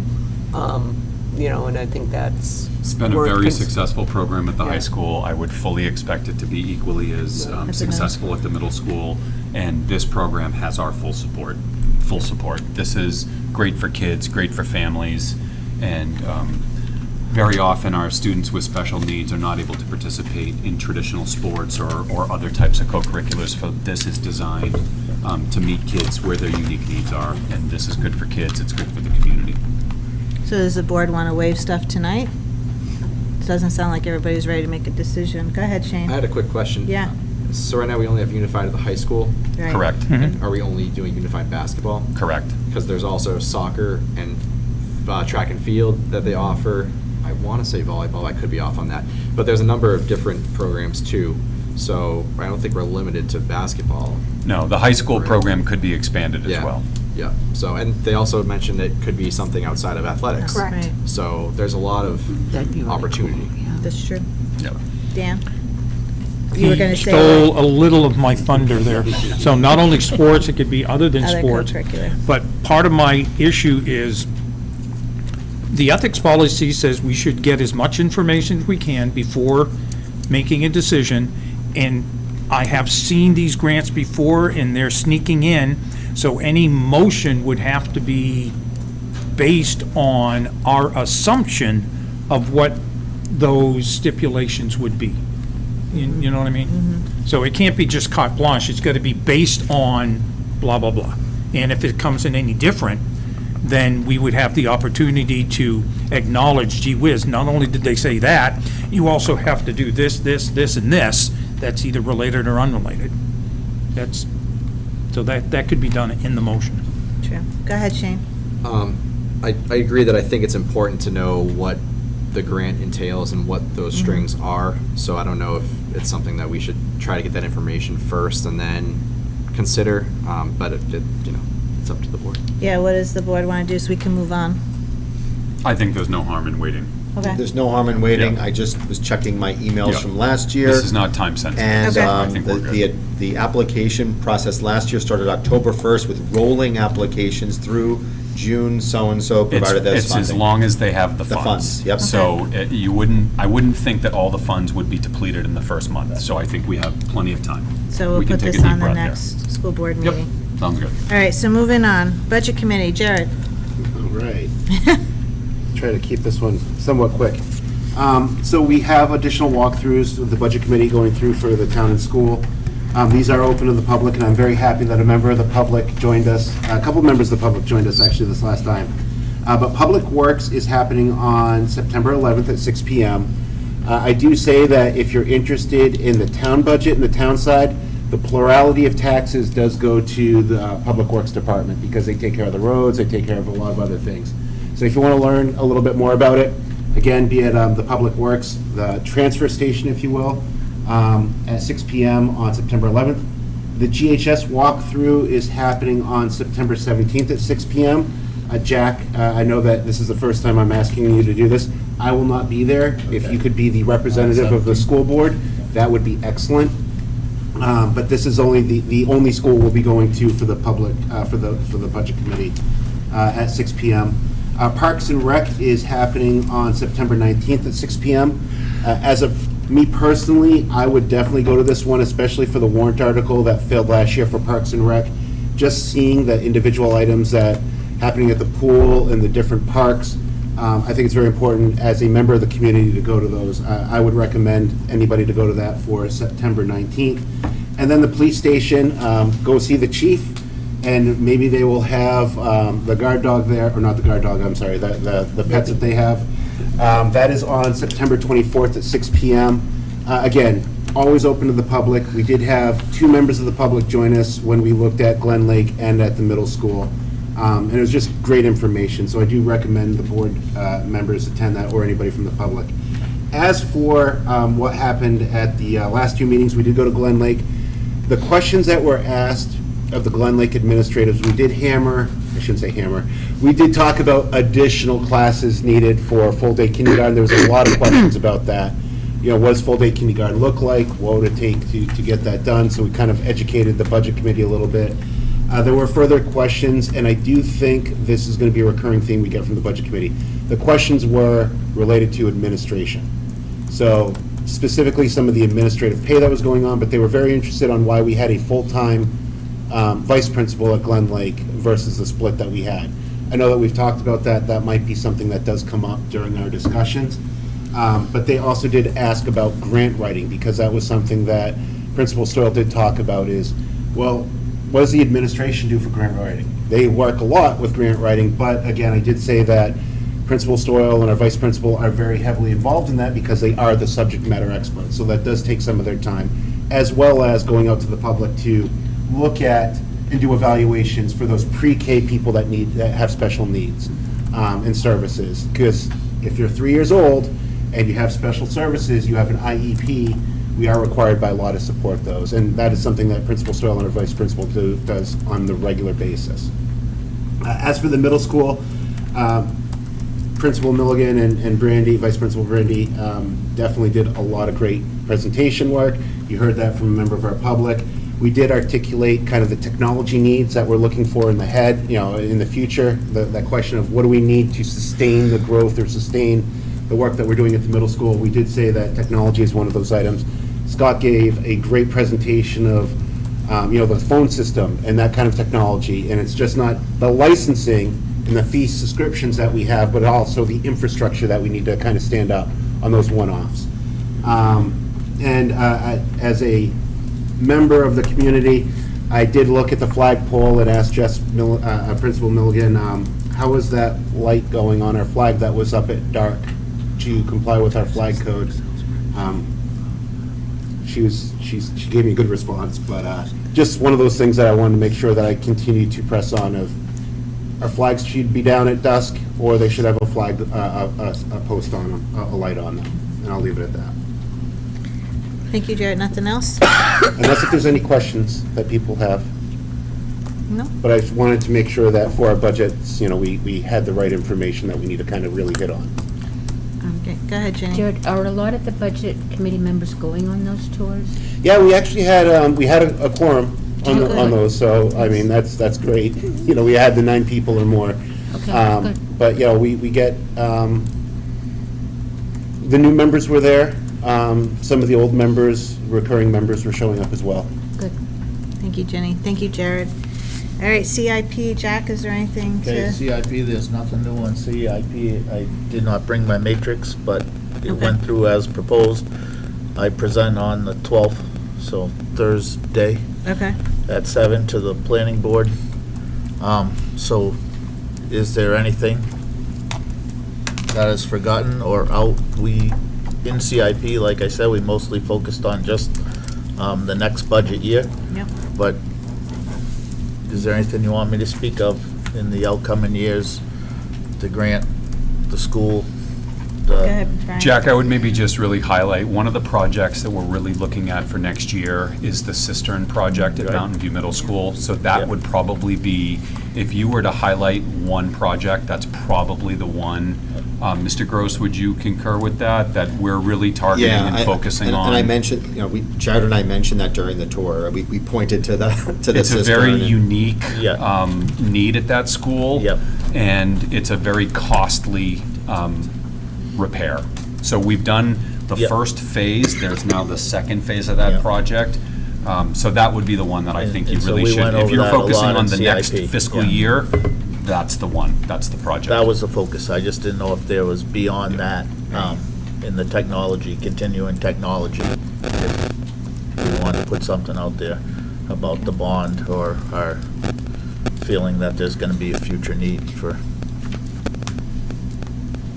and I'm new at this. I'm just asking, Why because change I'm the game? representing Yeah. us. That's great. Don't change the game before you present. Okay. And then you'll give us an update at the And I'll next give you an meeting. update at the All next right. meeting, or Thank you, Jack. in November. All right, C&E, Ginny. We have not met, but we will be meeting on the 9/16 at 7 PM at the SAU. Thank you, Ginny. Let's see, PRC, no, PNC, sorry, Nicole. It's hard to get those ones correct. I know, they're right next to each other. So we actually have a couple of items that we want to discuss and hopefully approve with you guys tonight. We mentioned them last time around. We are hoping to take a little bit more of a proactive stance with our communications from the Planning and Communication Committee. Brian explained that maybe a decade or more ago that the committee was very involved in communicating with the public. They wrote letters to the editor when there was a newspaper in town. They had different articles, a variety of different communications. At some point, that sort of got transitioned to administration, but it really is the responsibility of the board to be communicating with the public. So we are proposing that for the three things video, one, we are thinking we might want to transition this to just a single graphic, which is much less time intensive to produce, a little simpler, that we would discuss briefly at the end of each meeting, hey, what 1, 2, 3 things are we going to put on this next update? The chair of PNC would write it, but it would go through Brian to be quickly reviewed and posted on what we are hoping would be an actual school board Facebook page with no comments allowed. So it would just be a push mechanism. People can share the accurate information coming from our board with hopefully driving people to other communication channels that they actually want to communicate about those items. So this is item 1. The idea, again, taking back some of the communication responsibilities from administration, working to build some of that trust and transparency with our constituents. So we don't have every single detail of this worked out process-wise, but would love to discuss and answer any questions.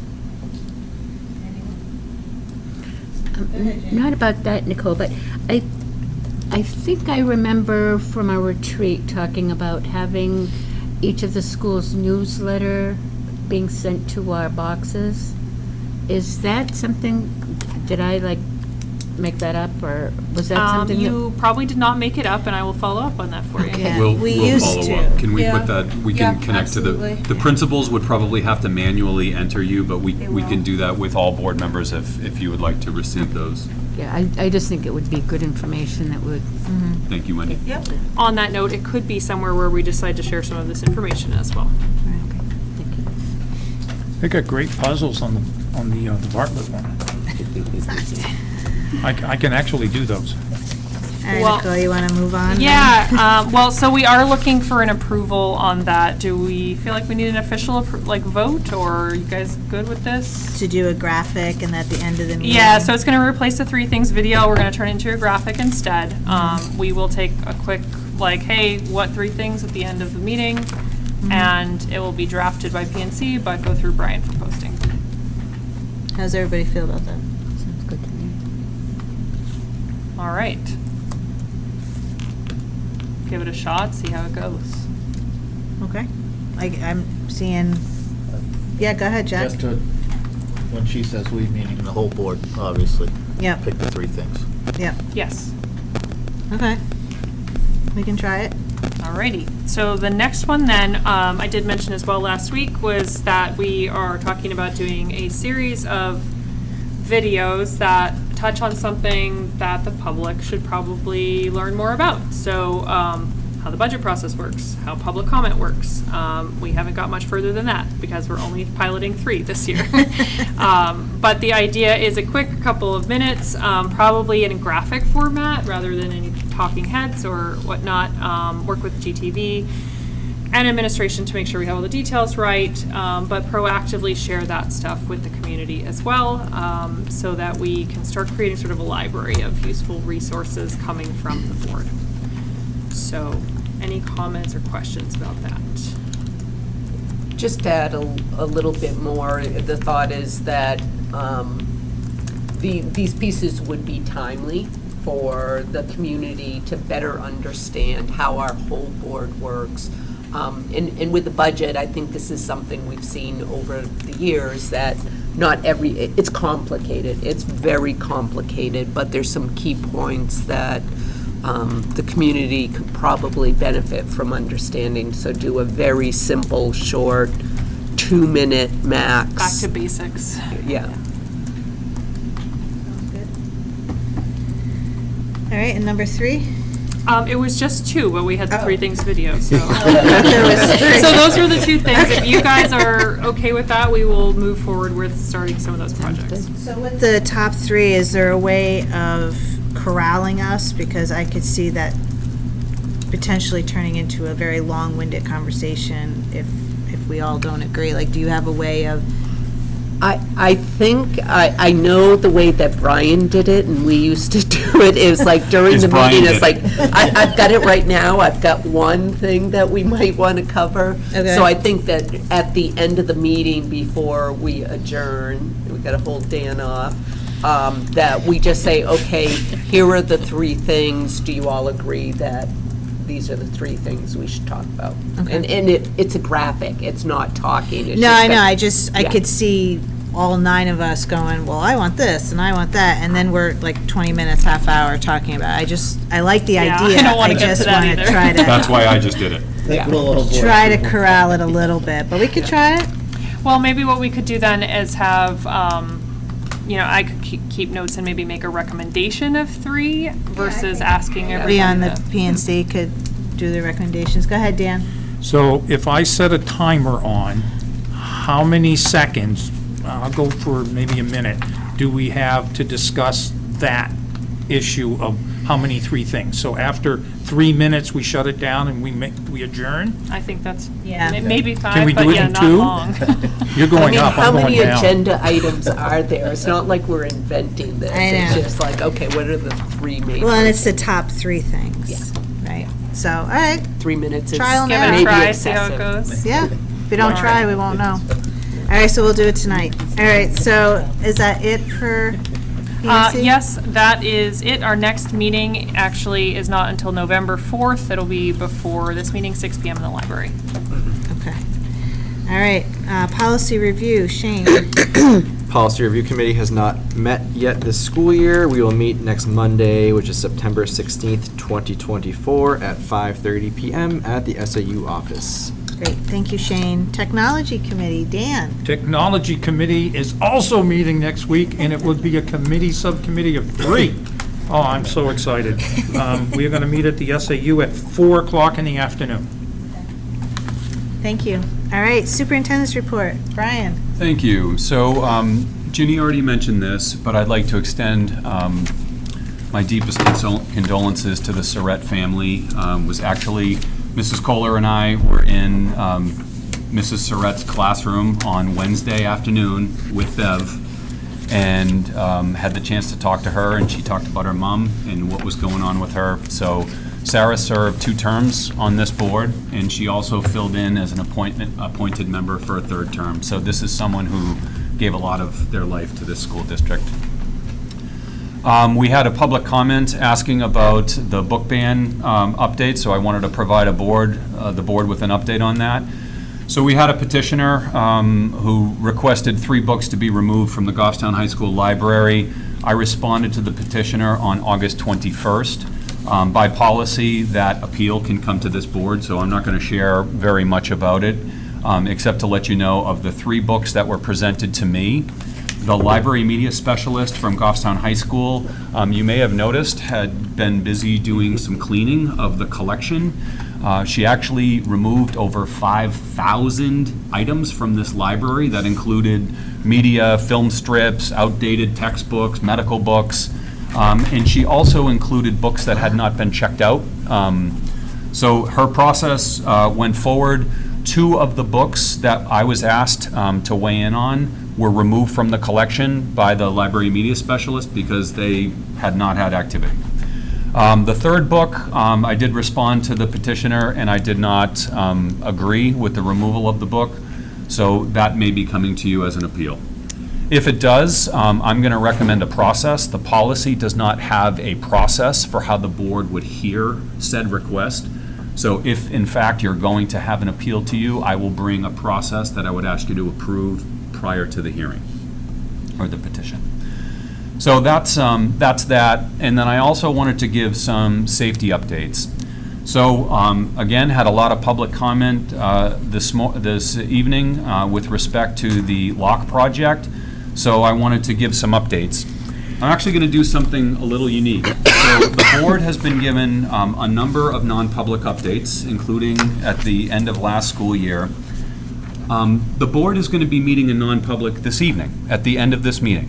So I'm going to provide the board with a more comprehensive update, But I have a memo that I'm going to give to the board this evening, and in the interest of transparency, I have redacted it and am going to provide this to Mrs. Moran to include in the minutes for this meeting. So the public will hear the majority of what I will share with the board in non-public this evening. There are items that the public is not privy to. But I wanted to provide at least an update and a little bit of a scope with respect to the project. So we continue to move forward with the project, and our timeline that we'll discuss in a little greater detail. So the board will remember, I want to emphasize a couple things. Number one, we have received more than $1 million in safety grants that we have applied for.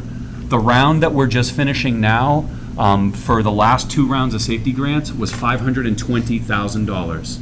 Those are projects that we continue to work on this summer, including camera projects, access control in all buildings. So this lock project is one small piece of a larger scope of what we're working on. By this mid-October, so within the next probably month to 6 weeks, we will finalize our lock selection. We will identify the areas in need of supplemental locks and door barricades as well as appropriate. So we have classrooms, and we also have other small instructional space and offices. So we are evaluating all of those spaces. We will meet with the Goffstown Parents in Action installer, who has talked about donating labor to install these devices. You'll recall that was part of the public comment that we received, as well as discussion at the public hearing for the Budget Committee. We will identify all of the installation costs, including volunteer labor as well as other labor as needed to install the locks. We are determining installation for locks and barriers for classrooms that contain asbestos. The board will recall one of the locks that we've been asked to evaluate goes into the floor, and in 3 of our schools we have asbestos, so there's a little bit of a complication there. We will submit the waiver to the state fire marshal. We are continuing to work at the local level, so we are working with Captain Connor and the Goffstown Fire Department, and then we will move on to the state fire marshal for the next steps for the waiver. We will come to the board with cost updates and seek guidance on some of the things that we'll discuss later in non-public, and we will implement our installation plan. So I'll share more with the board, but I wanted the public to know that those are the processes, and that's the step that we're at in those processes. A couple other things to share with the board with respect to some of our ongoing work around safety. We are aligning our training with our new platform, Vector. You've heard Mrs. Kohler talk about the new Vector program. We have uploaded new videos for this school year for training for teachers, different ones for new teachers and returning teachers. And we're looking at supplemental trainings that we'll now be able to offer for programs like Stop the Bleed. So in the past, we have done Stop the Bleed, but we didn't have a mechanism to retrain teachers or to train new teachers. So we'll be moving forward with that.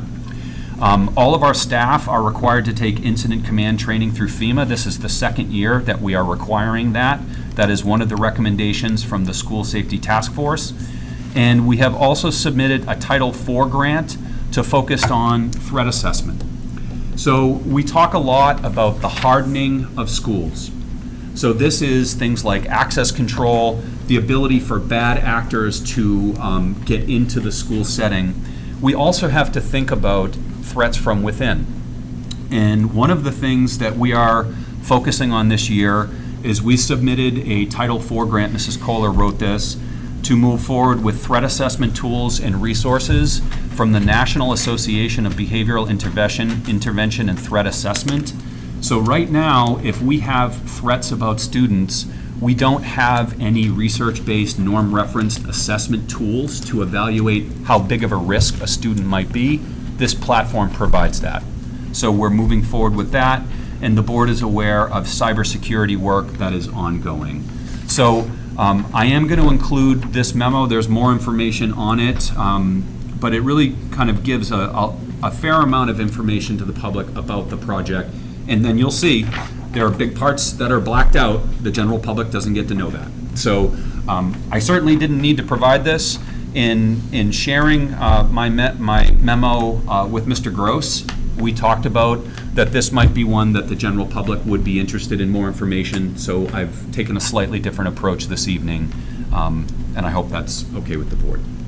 So I would, that's all I have this evening. I would stop there and ask if there are any questions, anything I can further elaborate on, or Scott or Wendy can answer as well. Go ahead, Shane.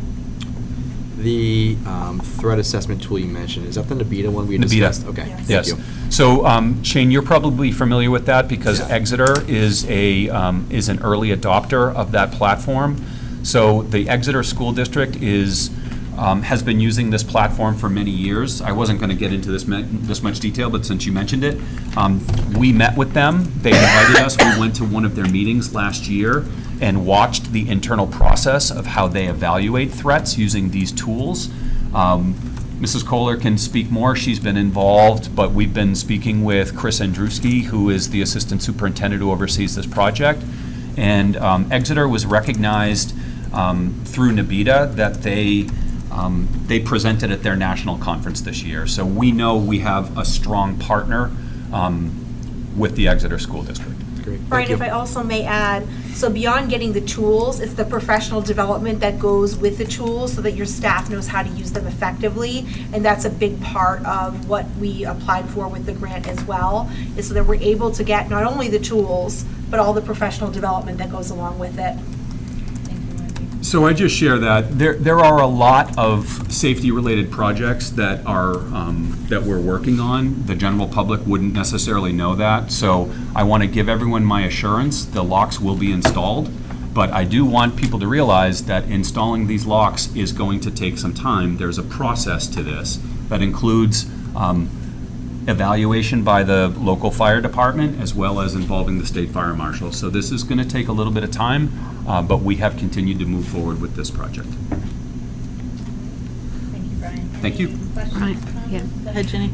I think it's good that you put this information out, though, Brian, because, I mean, it shows the public that these locks are not the only thing, excuse me, these locks are not the one and only thing that saves kids, but there's all of these other safety things that people don't know about that we've applied for. We've gotten grants for like $1 million worth of different things. And let me that- say a little bit about what some of these things are. So we have done a comprehensive access control project across all of our schools. We have rekeyed doors. We have moved to key fobs for all of our staff. We have done hundreds and hundreds of cameras. We have installed 911 lockdown pull stations that are in different areas in all of our schools. We've installed flashing blue lights, interior, exterior of our buildings. So I saw recently there was a story on WMUR about 911 stations that the Bedford School District has done. That's great. We started doing those 3 years ago. So there's a lot going on that people wouldn't necessarily know. And I would ask people if they have questions to please call me. I'm not on social media, so anything anyone ever says about social media, about me, I promise you I'm not reading it. I promise. So if anyone wants to pick up the phone and call me, please do. Anyone else? Comments, questions about anything? All right, thank you, Brian. Moving on, we don't have old business, but we have new business. So as we talked about last time, we have a list of out-of-state school trips for the year. Yeah, so what you'll see here in your packets is these are the repeat trips that we have done year over year, and our policy requires us to seek board permission for any overnight field trips or any out-of-state field trips. I actually contemplated as I was putting this list together, I wonder if we might want to consider including Massachusetts on the list, because when we have field trips that go to Massachusetts, these are repeat, and it's closer to go to Lowell than it is to go to the Flume. So, but what you'll see here, these are the known trips for Goffstown High School at this point. So I'll just read them into the record for this first time. Football scrimmage in Hopkinton, Massachusetts in August. September, our field hockey program goes down to Boston University for a college game. In November, we have student council students attending an overnight field trip at Waterville Valley. In December, we have students from Goffstown High School going down to the Songus History Museum in Lowell, Massachusetts. Also in December, we have boys basketball going to Wellesley, Massachusetts for a scrimmage. In December, we will have our wrestling program going to New York for an overnight tournament. In February, we will have an overnight all-state jazz festival at Pinkerton Academy. In April, we will have classical all-state festival for select students as an overnight. FBLA conference in April as an overnight in Manchester. Goffstown High School baseball to Connecticut for a scrimmage in South Windsor, Connecticut. And lastly, the trip for Goffstown High School down to Walden Woods in Walden, Massachusetts. I would also add Performing Arts is planning to do a trip to Boston to see a play, but they have not chosen the play yet. But again, this is a repeat. They've done this year after year. So at some point, there will be a trip that Mrs. McCann will take the kids down to Boston. So one of the things that we always ask, well, I always ask when we do this, transportation, costs, student, all that stuff within the budgeted parameters that we have set before? Yeah, so all of these ones involve other funding sources. So this includes parents paying for field trips. This includes student council dues paying for things. So yes, all within budget parameters. There's nothing here that would require any additional appropriations. Thank you, Dan. All right, any other questions, comments? We'll need a motion. Move to approve the proposed field trip schedule for the 2024-2025 school year as presented. Thank you, Nicole. Second. Second by Shane. All right, any further discussion? I got a question for Brady. I Yeah. want to put him on a spot. Oh, dear. Let's get him. Do you get to attend any of these? I go to a few of them. I have, of course, the student council, Waterville, the performing arts, the Boston, hopefully All-State if I'm selected for that. Real quickly, how do you like it? Is it worth the trip? I mean, is it just a day off after school, or you're learning something? Yeah, these are all great. Last year I attended the Waterville conference where we did some leadership work. They had a speaker come and talk to us, and it was a really overall great experience. The performing arts trip to Boston, I must say, is a bit less on the educational side, but I think it's a great way to get students to really see like that higher level of performance that they could be doing in the future.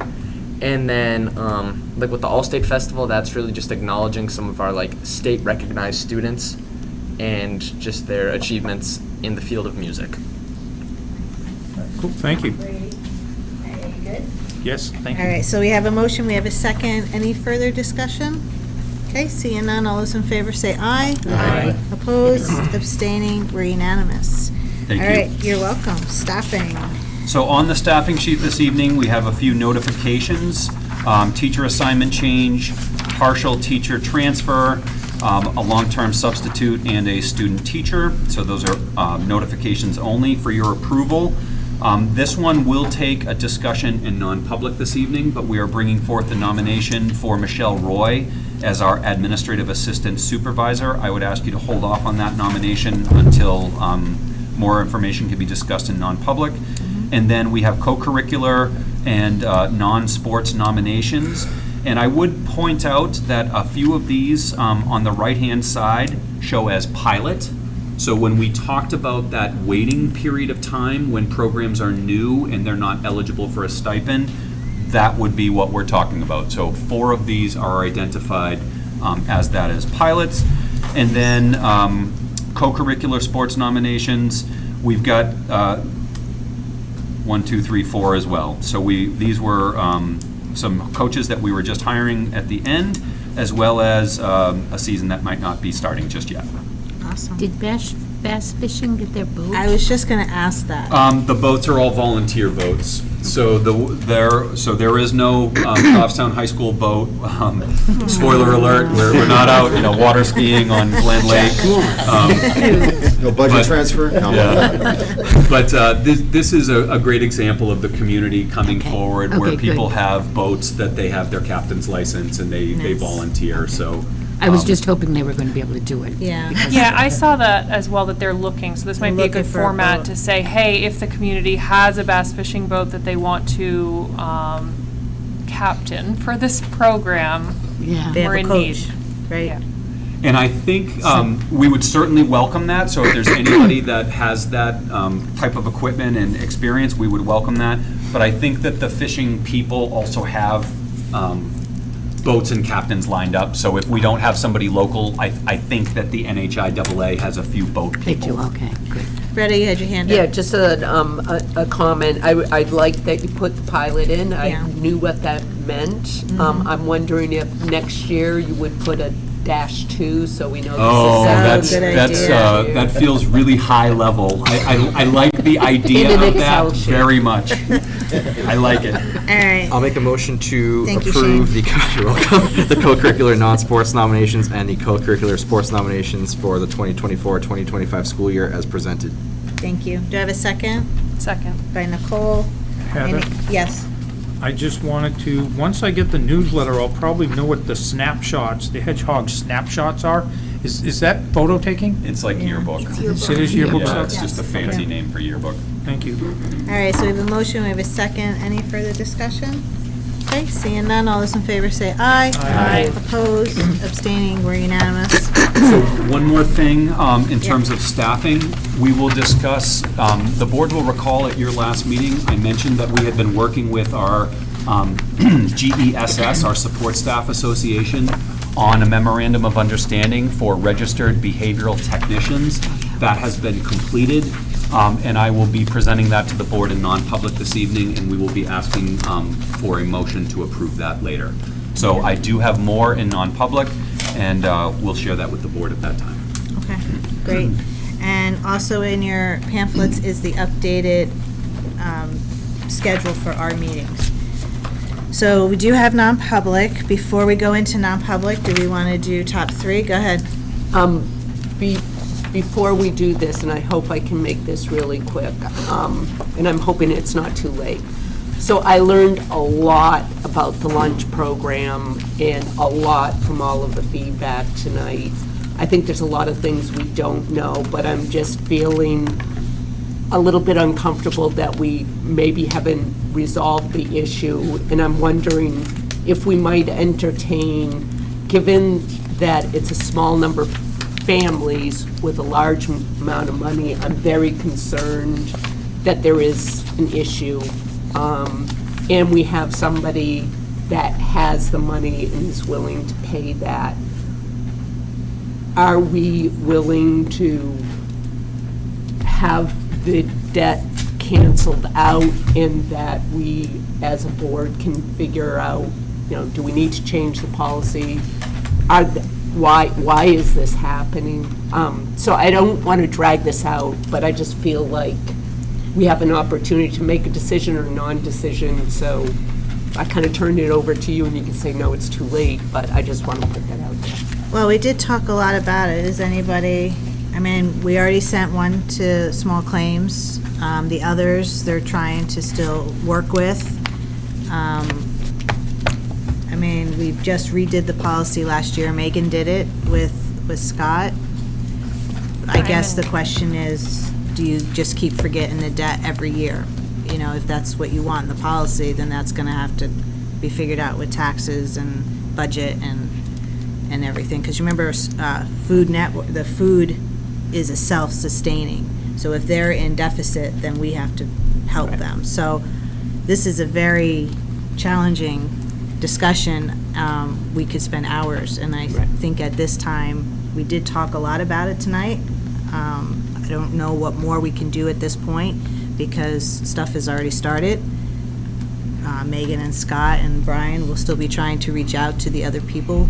Hopefully the person that was sent, they can connect, because it was already processed, correct? So you can't take that back. There is programs to help if we can talk to them. Nobody's saying that we don't want to help. Yeah, Go ahead, Jack. I felt that we came to a place where the help would be offered when Yeah. they come to court. Right. If they don't come to court, I hope we won't punish the child for the parent's stupidity, obviously. I We're not don't think we're punishing there. any children now. No. We're not Ever, punishing any right, children. right, exactly, so that's, Yeah. so I think we did sort of, haven't ironed out the policy maybe, but. And I will share, I'm I'm sorry. I would, I would be comfortable if the minister, when he sat down and gave them the money, if he went over how our school lunch program works for free and reduced lunch, so they know that they can do that. And I'm sorry, I've lost my voice. And also, I know through saying to Matt's, that I work in the clothes closet, there's all kinds of, things for them. But to get them set up with some help if they need it, because it's crazy just to give them lunch money if they need so many other things. So I don't want to just give them money for lunches if they really need other things. So if they sit down with him and he says, okay, I'll give them money, but first we're going to see, do you need to sign up for free and reduced lunches? What else do you need? Do you need to come in for the food program? Do you need to go over to the closet and, get new clothes for your kids? Do you need to go over to the library and have them sign you up for the fuel program and stuff? So that these people get real help instead of just, okay, we'll throw you the money for the school lunch program. Right. But they have to talk to Megan. Megan can't give out names just to anybody. They have to talk to the parents to get permission. You can't call the minister and say, Right. Call this people because they're in a deficit. So if you want your bill So you have to taken care contact of, the school. this is what we need Or to do. Megan. And if I can add to that, I think we have to say it's reasonable to expect that when we reach out to a parent 10 times, that someone will respond to us. What if I was calling about a sick kid? What if I was calling about an immunization record that was incomplete? What if I was calling about a significant disciplinary issue? Would we expect parents to just be able to ignore the superintendent 10 times? No. Jack, go ahead. Not suggesting that at all, and I hope I didn't come across as No, I'm just suggesting that. speaking All in right, generalities, yeah, that, we're all about helping people, but you have gotta to be come an to the active table. partner. Yep, understood. All right. Thank you for So, listening. yeah, I it's just- not black and it's white. It's. I wake up in the middle of the night and it's like, ugh, but I appreciate it. I mean, I'm- number I'm good. one, the I'm kids are being fed, the kids don't know what's happening with their parents, and the parents have to contact Megan and Scott, and they will work with them in any situation. There are plenty of people to help. Yes, Dan? What's on your list of the three things? Yes, top three. Well, I'm gonna let Nicole speak got it. because Well, she's to the be chair, but I'll fair, tell we you. did not agree that I was doing this all at the end of the meeting. All of you. Clock is running. Well, I think an update on the budget process and maybe some of the upcoming meetings for our tours. Yeah. It's a good one. I think the security. I would- Security, Security safety, info. yeah. The security Shared stuff. security information. What else is in the superintendent report that I didn't write down? Dandy going. I think we should add information about the free and reduced lunch program. Yeah. Amen. And Megan did talk to us about that. Remember, it's a whole program online that's emailed out. Correct, Wendy? Making it even easier. And Megan will sit with people and help them fill it out. If you don't have a computer, if you struggle with reading in English or whatever the circumstances might be, we will help you. Right. So maybe having that with a Whatever you need. link to it. Yeah, I could put a link in the text. Can I Megan please has get a all copy of that. the memo before whenever else? Oh, you're going to get a copy in non-public, and yours will not be redacted. Well, So maybe a you'll have it. redacted one, so I'm clear Yeah, on to put what it in is the going in the top letter. three. Yep. Okay. All right, how'd we do, Dan? About a minute and a half. That's All not right, bad. 90 perfect. seconds, I like it. So, okay, we don't need a motion, good. Well, we gotta go, which one you wanna go under, A or I first? Why don't we do A first? All right, I need a motion to go into RSA 91A 2A So moved. by Shane, by Dan, and we have to do roll call. Yes. Yes. Yes. Yes. Nicole? Yes, sorry. Yes. Yes. Yes, all right, we are in non-public.